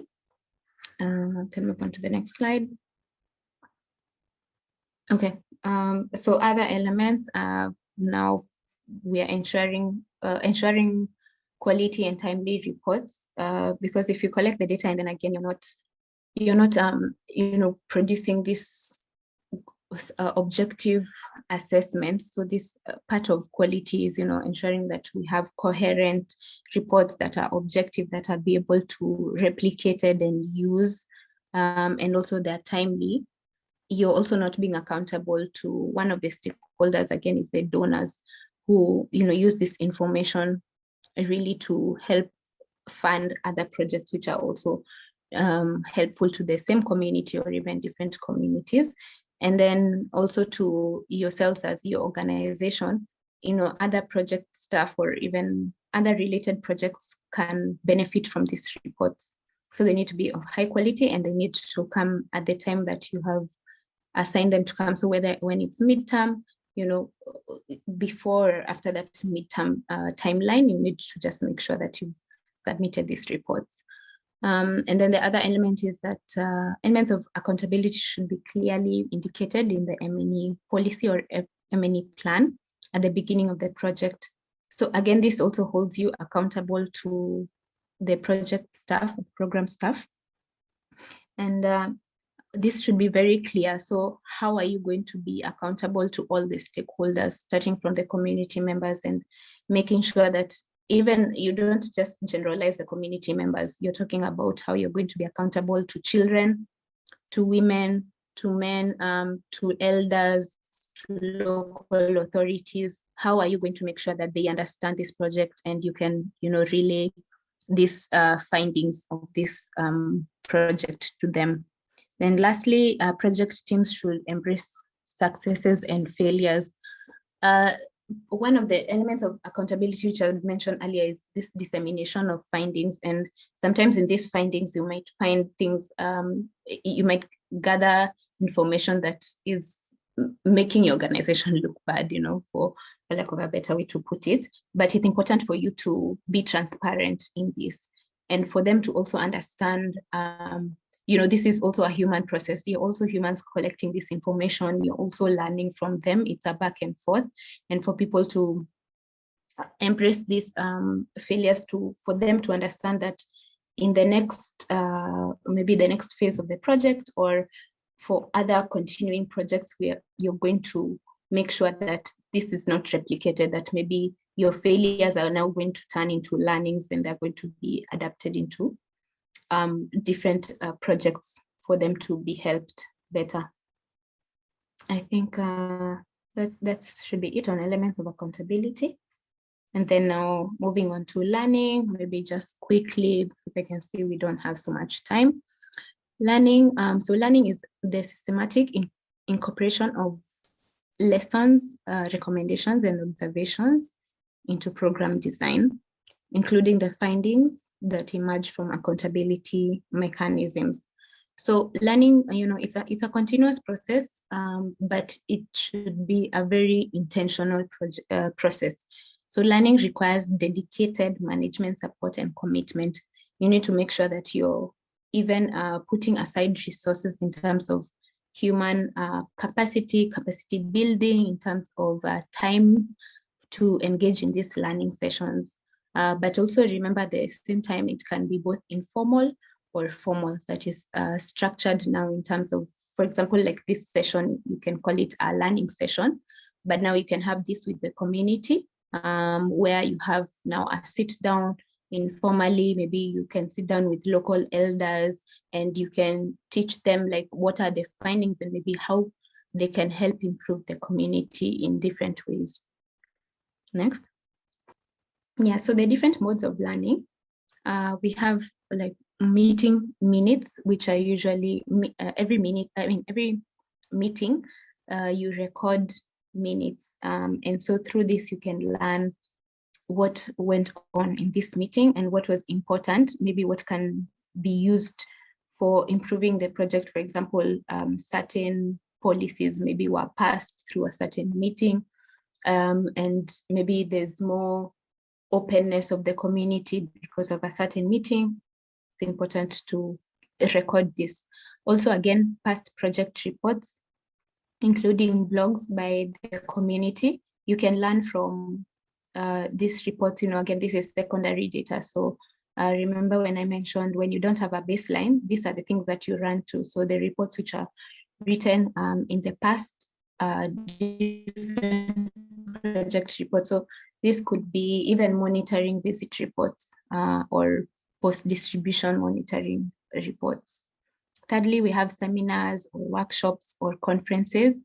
So these are where now you intentionally bring together different stakeholders with a purpose to make sure that some sort of information is passed on through to them, some sort of knowledge or findings that you had, and they should really have a goal in place, and you should follow up even after these workshops and conferences to make sure there was the intentions were reached, and to also understand maybe what can be done better in future, maybe in terms of timings or the location. Even when it's virtual like this, maybe was it better than doing it physically? Were you actually able to reach the people who can actually influence the community better, or people who have a better understanding of what you're doing as a project? And then we also have the debriefing meetings or presentations. So similarly to when you don't have maybe meeting minutes, or you have the meeting minutes and you feel that you need to follow up on certain issues that were discussed, it's important to make sure where stakeholders, especially key stakeholders who are influential but they were not involved in the meeting, that they're debriefed accordingly. And then from there you can take this further to management, and they can be able to influence, make sure that the project also, either in a continuous, if it's continuing, that the information that was discussed is also taken forward actually and materialized. You can also use learning questions. So when you're doing evaluations, you need to put in elements of learning. Not at all points maybe this is needed. For example, it could be maybe at just the final evaluation stage. You can put in learning questions in addition to the evaluation questions that are there. So the importance of this, as we've mentioned, is just to make sure that we are seeing a progress from the time that the project started, and to understand what lessons learned are there, what can be carried forward, maybe what didn't work well, what worked well, formal research. So this is where we have really the project is very research based, and so you have all these protocols in place, like the research coordinator. You have you have to go through like an ethics board, so you actually do research on a certain issue or element in the project, and you're really actively learning from the beginning. And then we have different communities of practice. So we have even groups such as like on LinkedIn, we have like monitoring and evaluation groups where people talk about different scopes, elements of learning that they use. We have others, maybe other which are informal. You can have Facebook, etc. Then we have also participatory. I mentioned like one of the monitoring approaches that you can use is a beneficiary contact monitoring. So you're collecting the information from the beneficiary, but at the same time, they're also learning from you that these are the things that we are looking at. So it's like you're both feeding off each other. That makes sense. Next. Yeah, so in terms of challenges of learning, we have 3 that I've highlighted here. There could be many. So firstly is that the information collected may not be suitable for learning, especially where it's a purely quantitative research. So that means it's difficult for you to always have takeaways. And that's where it's important to always have like a data analyst on hand or a dedicated meal department. But it's important for you to also just understand that there are takeaways, and there are times when it's difficult to also decipher these takeaways, and that is okay. But where you triangulate and you have both quantitative and qualitative data, so where you have like interviews, they really help you to understand better the quantitative aspect, and from there you can more easily gather learnings. Secondly, M&E processes may not be geared to learning from the onset. Remember, M&E is now mainly M&E. It wasn't meal from the onset. So maybe even past project reports may not talk so much about the learnings. But as you continue to do your desk review and look at this secondary data, you can find those key learning areas. And now in the future, you can use them as part of even recommendations, or you can carry them forward as you continue with your implementation. Then lastly, lack of quality data or reporting that limits learning. Of course, where we don't have the data, we cannot learn. And this is a really big limitation. We talked again about the lack of having a baseline. So sometimes now you can't even learn what really is the impact of this project from the onset. And so it's important where we gather data. It's important to really keep it safely, have that knowledge management systems, management information systems, and making sure where we have data, it's also quality data. So quality in terms of, it's concise, it's complete. We just don't have hanging data. And we've even made this data into like a report in a way that it can also be disseminated, and it can be taken into different stakeholders, and we can hold people accountable to what we expected the learnings to teach us. Okay. Yeah, so in terms of now stakeholders involved in these different areas of meal, I think I've been mentioning them as we continue. So for the monitoring aspect, it's mainly the NGO meal staff, but we can have the project staff as well conduct the monitoring, especially where now there's no department of meal. And then we can have external consultants maybe coming only for the third-party monitoring, but this is usually more common for external consultants to come in at the evaluation stage, and that's why we can just consultants at the evaluation. And then for learnings, Basically every stakeholder is involved. So from donors, beneficiaries, consortiums. So everyone, it should be, a process that is interactive. They're all learning from each other. The donor is learning from, the project staff as to how the project went about. The beneficiary is learning from the project staff also, but also we are learning from the beneficiaries, for example, their key needs. We are learning how better to support them. The consortiums are now, the NGOs, maybe when they have a number of partners together. And then accountability, again, it's more or less similar to the stakeholders in learning. Remember now the NGO is accountable to the donors in terms of giving them reports at the time that is needed, quality report that is. We're accountable to the beneficiaries, and we need to make sure that we are giving them quality outputs, and it's going to be impactful in the long run. And then we're also accountable to dissemination of learnings, and we can support each other in that way. Yes, so I'll quickly run through this, the role of MIL in project management.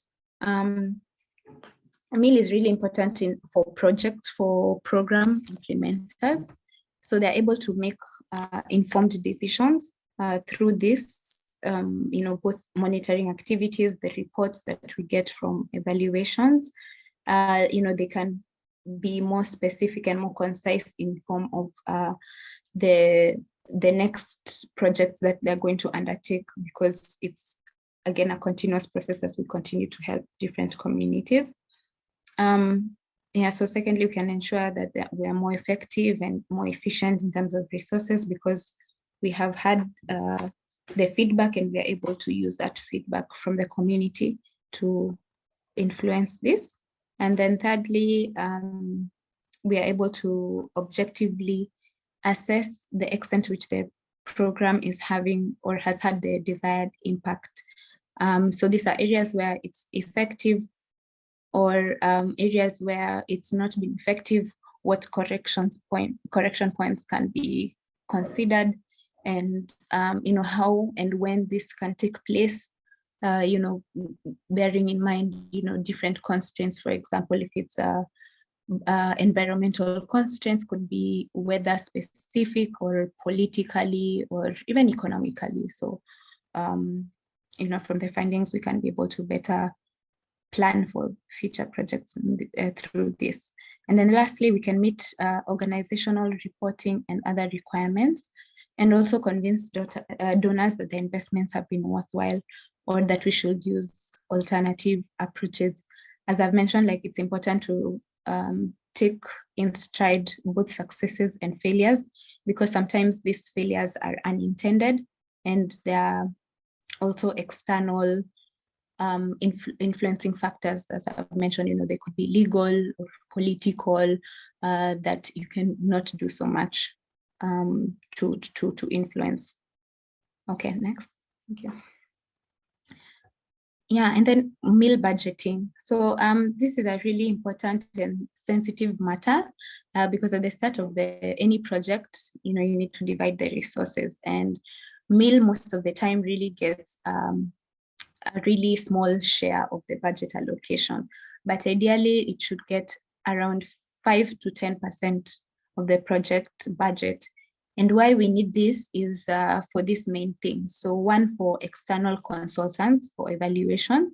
Remember, it can be really pricey, depending on also, you need to consider the project, how much it has, how big the project is in terms of how many beneficiaries it's been reaching, how many years it has been going on, the scope, so the number of places where the project is reaching.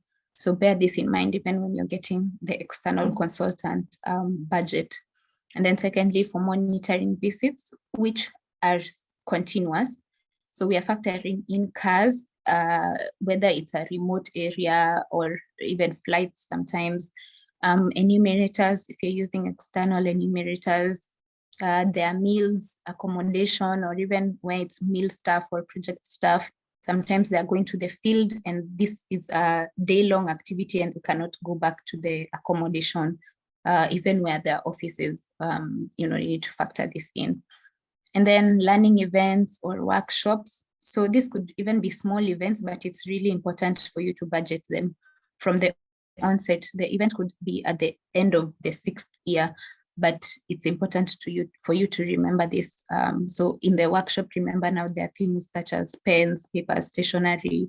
If you're providing transport for the people who are coming to the learning event, because as we've mentioned, the learning event is supposed to be for everybody. So for beneficiaries, so even the local elders, or the widows, the orphans, you want them to also understand what you are doing. So you need to help them to come to your function or the workshop, or do it, in a place where they can access, but it should be central enough for everybody to reach. And you should be able to accommodate them in a way that they feel, they can understand, they can come to. Then data analysis softwares. Remember now there are sometimes these subscriptions for like NVivo or Stata and R. You need to buy these softwares. It could even be for like checks, for quality checks for these reports. We have even these grammar checks like Grammarly that you need to buy, or you need to subscribe to, and maybe you're buying annually, and you need to make sure that you have these budgets in place.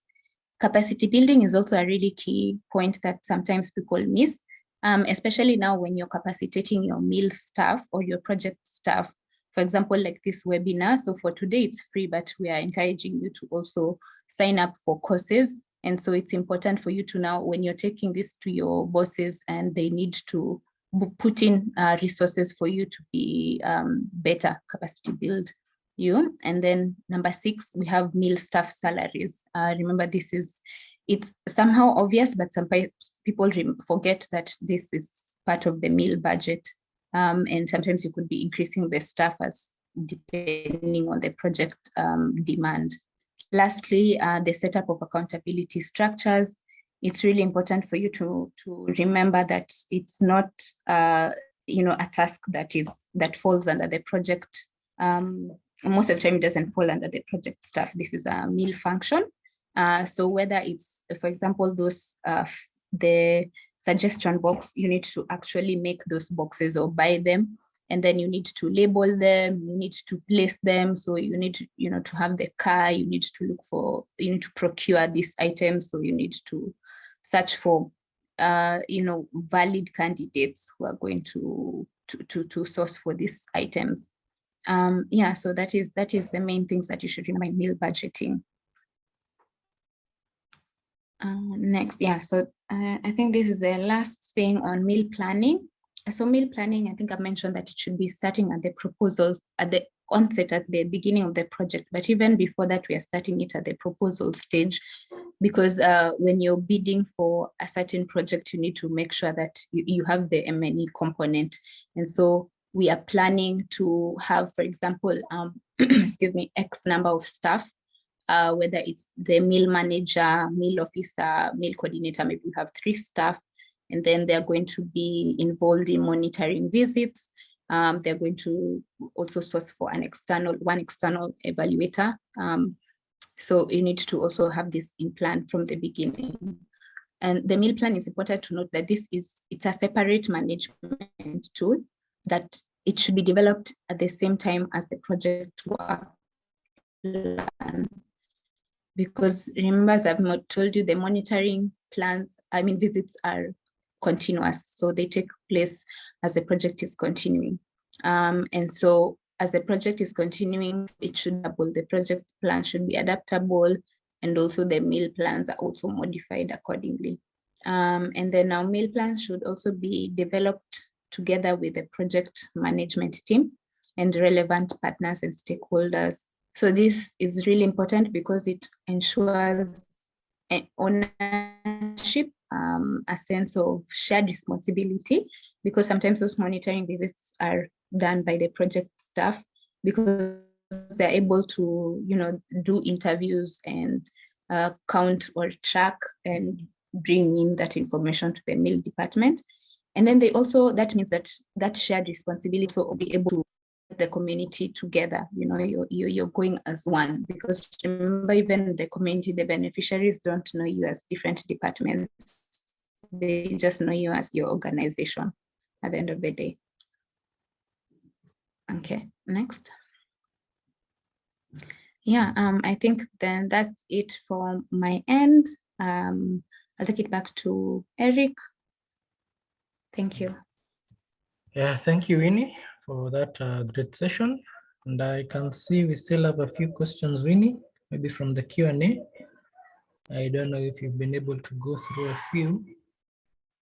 Maybe you can get to answer one or two questions. Okay, sure. From Eric and Nane, does the third party and internal monitoring on the same level?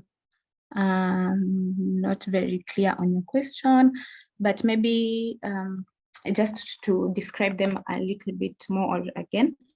The third party monitoring is done by an external consultant, and they come in specifically because they have been tasked to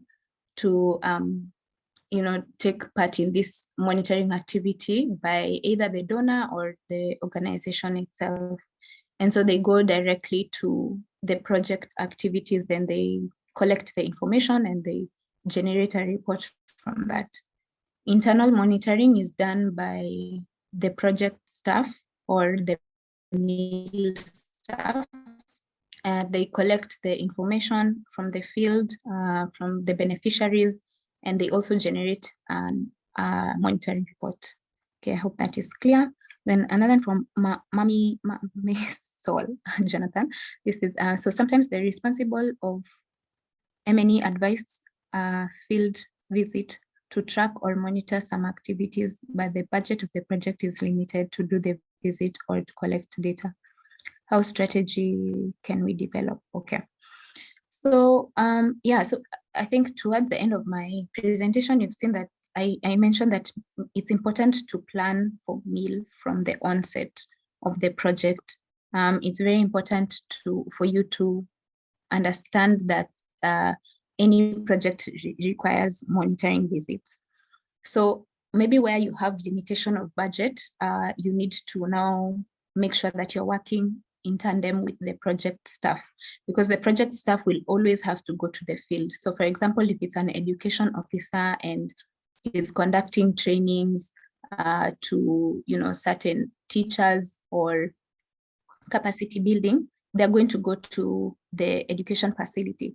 And so you can, you can talk to them, because as if you've included them from the beginning, especially, they are aware that we need to track this project. So what you can do is you can derive the monitoring tool that you need. If it's a survey or it's a key informant guide, you can do that, and then you can give it to the project person for them to collect the information from you.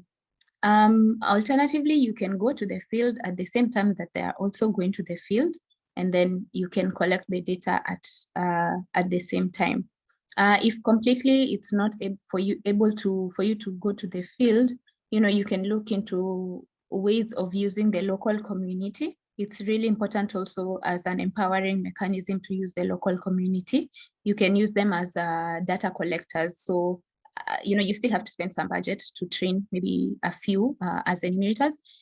And then you can use them when need be to collect the data. And so you can now save on costs such as accommodation or transport to the field, but you still need a little bit of resources to make sure this happens. Okay, let me take another. This one is from Severin Sindezera.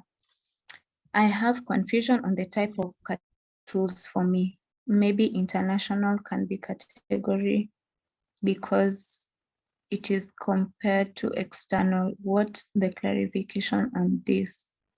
I think this was on the types of monitoring. I think so.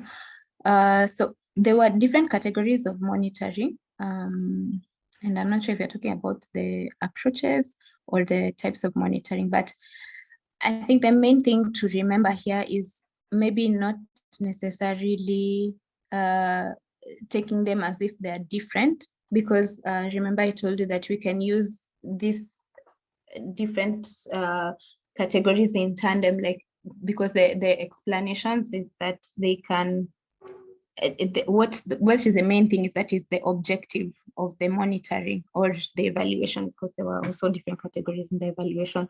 For you to just understand, there can be different types, but it doesn't mean that you cannot use a mix of 2 or 3 different strategies. The overarching idea is that you're looking at the overall goal.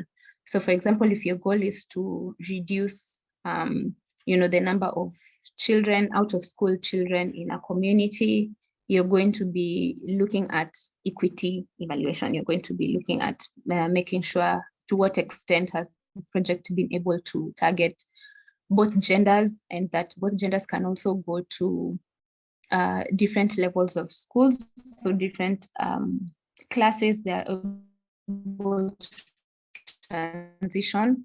And also, at the same time, you're still looking at the impact of this project. For example, especially because it's an education project, most of the time it's a long-term project. So, you're looking at to what extent has, the community perceptions change on education.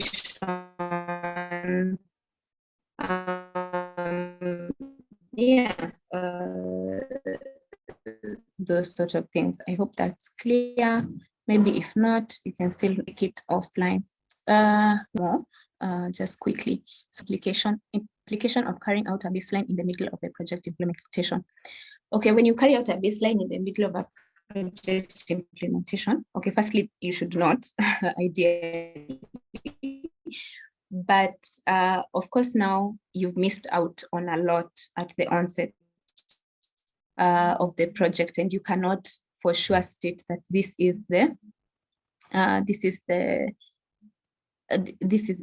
was the baseline. So you cannot say that this is where you started from at the project onset. So the implication is that you lost out on data already. Secondly is that this is, and from there on, I guess it's that you cannot be, it might not be as credible, but then, again, when you mention that this is part of your limitation, means that there's not much that you could have done. The environmental factors that we've mentioned, but it's just to mention that it's only you not do it at the beginning of when you do a needs assessment at the beginning of the project, you can use that as your baseline, but then it needs to be really complete. Like you need to make sure that it's not just focusing on one area. You need to make sure that it's focusing on all aspects of the like social economic status, and it's in the area that you're going to work on. But now when you completely don't have is when now later. That would be the land is Eric. I'll try and answer the other questions on as typing them down. Thank you. Thank you, Winnie, for answering the questions. We also have some hands up. I can see Emmanuel, Rose, and Abebe. And just allow me to answer those questions from those three because of time. So I will start with Emmanuel. You may unmute your mic and ask a question, and Winnie will be here to answer. So Emmanuel, Piri. Emmanuel, you may unmute your mic kindly.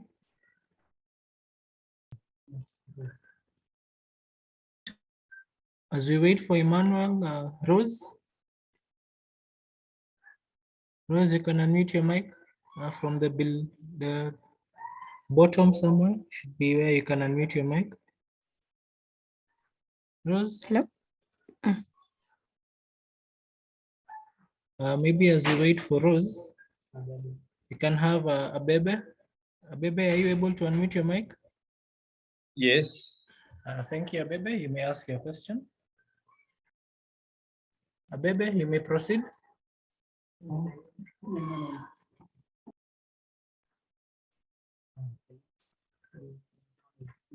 Okay, Abebe, as we wait for Abebe, we can have Mohammed Ibrahim. Yes, Yes, Mohammed, you may proceed. thank you for giving me such useful training like this. You're welcome. I wanted to ask a question about how the M&E works in an organization that has no any work plan until for the officials. This is a very critical matter that no one can do such data collection useful for the organization. So I have this problem. So how I can do the operation in that organization which has no any work plan and TORs for the organization, for the officials of the organization? That's my question. So do you mean that there is no work plan for the project specifically, or for the meal plan? For example, you are working in a Nairobi municipal offices, and Nairobi municipal offices has no any work plan to do in the coming year or the past year or any other year. And officials also have no clearly TOR for them to be evaluated. So how I am going to do this area in works for the M&E like that collection, baseline setting, target setting, how I'm going to do like these operations? That's my question. Okay, thank you for your question. I think it's very important for you to work with, I'm going to assume that you're a meal staff, but you need to work together with the project staff, because there is there's an objective of the project. You cannot just start to do M&E and, there's no clear definition of what is going on in the project. Even if it's the municipal office, they have certain things that they want to achieve. It may not have been written down, but they have this in mind. From there, because from the goal is now where you can now start putting in activity level or inputs that are going to feed up to the goal level, if that makes sense. So if you have the goal, so for example, maybe which area are you working in? Which thematic area? Is it education, nutrition? I think, for example, when we are working in a municipal area has the responsibility, thematic area responsibility for so many tasks, including health, education, nutrition, sanitation, Okay. so many tasks, including also security services. So, and they don't have any work plan to do. I think that you mean you have to ask how are you going to achieve in the coming time? Then exactly you are target indicator for that their needs. Yes. So you should go, you cannot have one entire plan, because now you're talking about all the different thematic areas. So you need to go area by area. So if it's education, also remember that it's supposed to be context specific. So even if it's a municipality, even in that municipality, there are different regions. So you cannot use the same approach in different regions. So it's very important to remember, to make sure that you understand what exactly is the target. You should be as specific as possible. I'm not sure if you're conversant with the SMART goals. So SMART. So specific, measurable, achievable, reliable, and time bound. So make sure that the goal is SMART. And then now from there, you can break down and understand, okay, we are targeting maybe youth of 15 to 29 age, years. So for you to now collect the information from this youth, how can you go about it? Is this helpful? Yes, helpful. Thank Okay. you for your. Great. You're welcome. Thank you. I think we can have Rose. Rose, are you there with us? You can unmute your mic.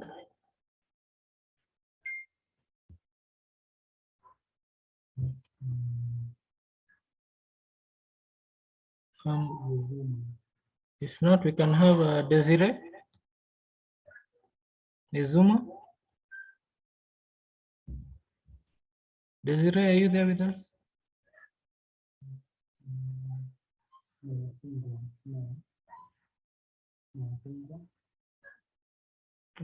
Noah Yeah. Hungwa. Yes. Hello. Can you hear Hello, me? Noah. Yes, we can hear you. Okay. Thank you so much for this wonderful training. It was so great. I learned a lot from here. Thanks to Vivian too. My question is, she answered my question last time, but I still want to get a lot of clarity on it. I'm starting a project where I don't really know how to get a baseline. So I want to know what are other areas that I can explore to make sure that I get the right baseline, so that at the end of it, I'll be sure of the baseline I have and then be able to know the success of my project. So she made mention of from other secondary the collection of data from other secondary places like NGOs that have worked in the particular locations. But I still want to have more other ways that I can still use to be very sure that the data I collect are genuine, and then they're going to help me to track my project to the end of the project. Thank you. Yes, okay. So are you saying that you've not started your project? Do you want to collect, or are you already into the project implementation and now? The project is going right now, like 4 months now. Okay. Yeah, I think I mentioned that you can collect now from these different sources. The most important thing to remember is that you need to now triangulate, because you cannot now rely on only one specific mode of collecting data. So in terms of the secondary data, hopefully in the field that you're in, you can get some records, maybe if from similar past projects, which are now similar in line with the same thematic area that you're working, or from stakeholders who are in the same space as you. Could be things that are already uploaded online, or these are now physical records that you actually need to go and inquire from them because you understand that they work in the same space. But it's important to check now the reference period, because also this depends on how long your project is, what is its impact, and the population it's impacting, that you're getting specific information. It's very hard to also now get from the same population or same everything that is similar to your project, but you can get as close as possible. And if you get quite a number, you can use this now to triangulate and look at now even accuracy of now these different records. I think the other point, maybe if you had, I'm assuming the way you're speaking, maybe this project is the first time that it's occurring, so you might not have other project records prior to this, but maybe some feasibility studies have been done prior to, in the same area. There could be projects that have not been done, but feasibility studies are there. Because sometimes, remember, you can do feasibility studies and decide maybe you don't have enough resources to do the certain projects right now, especially if it's an innovative one, but you have it in mind to do it 5 years later. So there could be some feasibility studies that you can get a hold of. You can look at also maybe like conference, feedback from conferences or workshops or seminars in the same line that you're using, because sometimes this from there you can get like key informants who have given lectures or like records of different findings in this area. So these are people who are already well known in that space.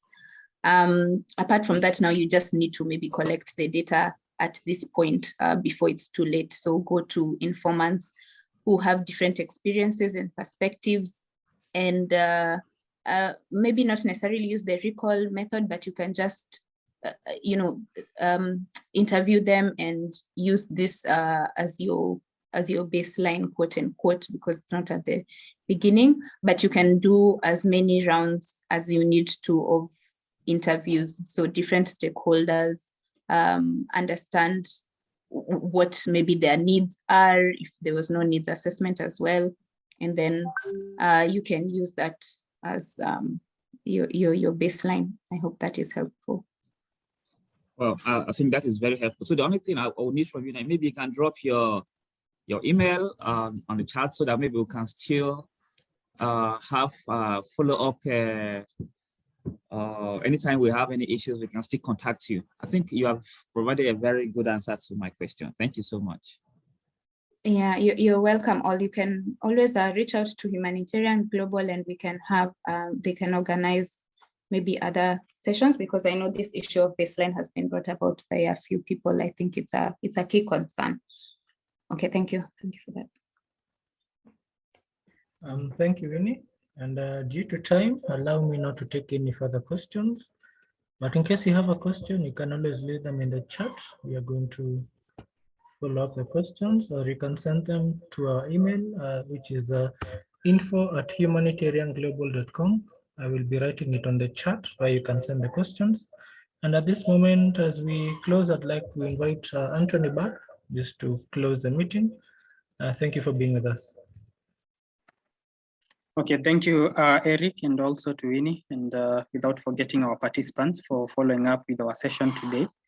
So I think it has been a very insightful session, and we look forward to furthering the same conversation in our subsequent sessions. So what happens now, as you can see on the screen, we also have other further trainings on the same concept where we try to go in depth. For instance, I had most of you asking about the baseline and so on. So we make sure that we can also cover this in other courses. So as you can see on the screen, you can sign up for these courses. We have a certificate level course, which takes 3 months. You have the tuition fee as 500 USD. We also have a diploma course meant for intermediate professionals. And for this one, you can take 6 months, and the tuition fee is 1,000 USD. And then we also have the postgraduate or maybe the expert level programs. And this one normally takes a period of 12 months, and the tuition fee is 1,500 USD. So if you sign up for today for the current intake from this Zoom session, from the email that we're going to send back to you, you're bound to enjoy a 10% discount. And we encourage you so that you can even follow up and know what we go in depth, the case studies that we use in presenting the course training to you. And we really look forward to having you join us. So when it comes to communication, you can always now send us your queries to our email. And then Winnie would be in a good position to respond to you. So for those participants who still have some questions, you can reach out to us, and we can even organize for a Zoom session, even a one-on-one session, so that we can guide you on some of the queries that you might be having. So before we wind up, I would like also to mention that you can find more information on our website, and that is concerning upcoming training programs, which you can always make sure that you can follow up with our events tab, where we list these events so that you can even see the upcoming training on the same. We also make sure that for the training programs that I just mentioned, you can follow up with us on the website. So you're going to even have an access to the full course outline of all these programs. We also share very many resources, tools, and also blogs to make sure that you remain informed as you continue working as a professional in this field of humanitarian or even the development sector. And in addition to that, you can always make sure that you can follow up with us on our social media platforms. And here we have all the links, starting from the page, the Facebook page, where you can follow up with us. Make sure that you can follow our page, and that means you'd never miss any communication from the school. In addition to that, you can also find us on LinkedIn. So we also have the same link. You can get it from here. You can also follow us up on Instagram, and the link is also here. And when it comes to the recording, especially like today's session, we're going to upload it on YouTube. So make sure that you can even go there, subscribe, so that whenever we post any new video, it doesn't pass you without getting a notification. So make sure that you can subscribe, turn on your notification, and that means you can always be alerted whenever we post a video. So previously, for instance, I had some participants saying they were able to attend our previous session on human nutrition. So that means you can follow up with the recording here. So make sure that you can even go through the page, the YouTube channel, and get to enjoy other trainings that we have posted there. So when it comes to the slides, as I conclude, we're going to send you an email which will have the presentation slides for today's session, so that you can also get to follow up with that. So thank you once again, and let's continue upskilling. Let's continue sharing what we have learned with our colleagues back at our workstations. And the survey that we're going to share after the session, help us in filling that survey, so that we can gather insights and then know how better we can prepare for this kind of training in the future. So thank you once again, and we wish you the very best from Humanitarian Global. As you go back to practice what you've learned, let's make it a habit to make sure that in case you have a question, reach out to us, and then we'll be in a good position to assist you. So thank you once again, and may you have a great day ahead. Thank you. Thank you, Anthony, for that. And with that, that brings us to the end of our session. Thank you so much for joining us here at Humanitarian Global. We look forward to having you during our next session. Have a good afternoon, or have a good morning for those of you who are still in the AM time.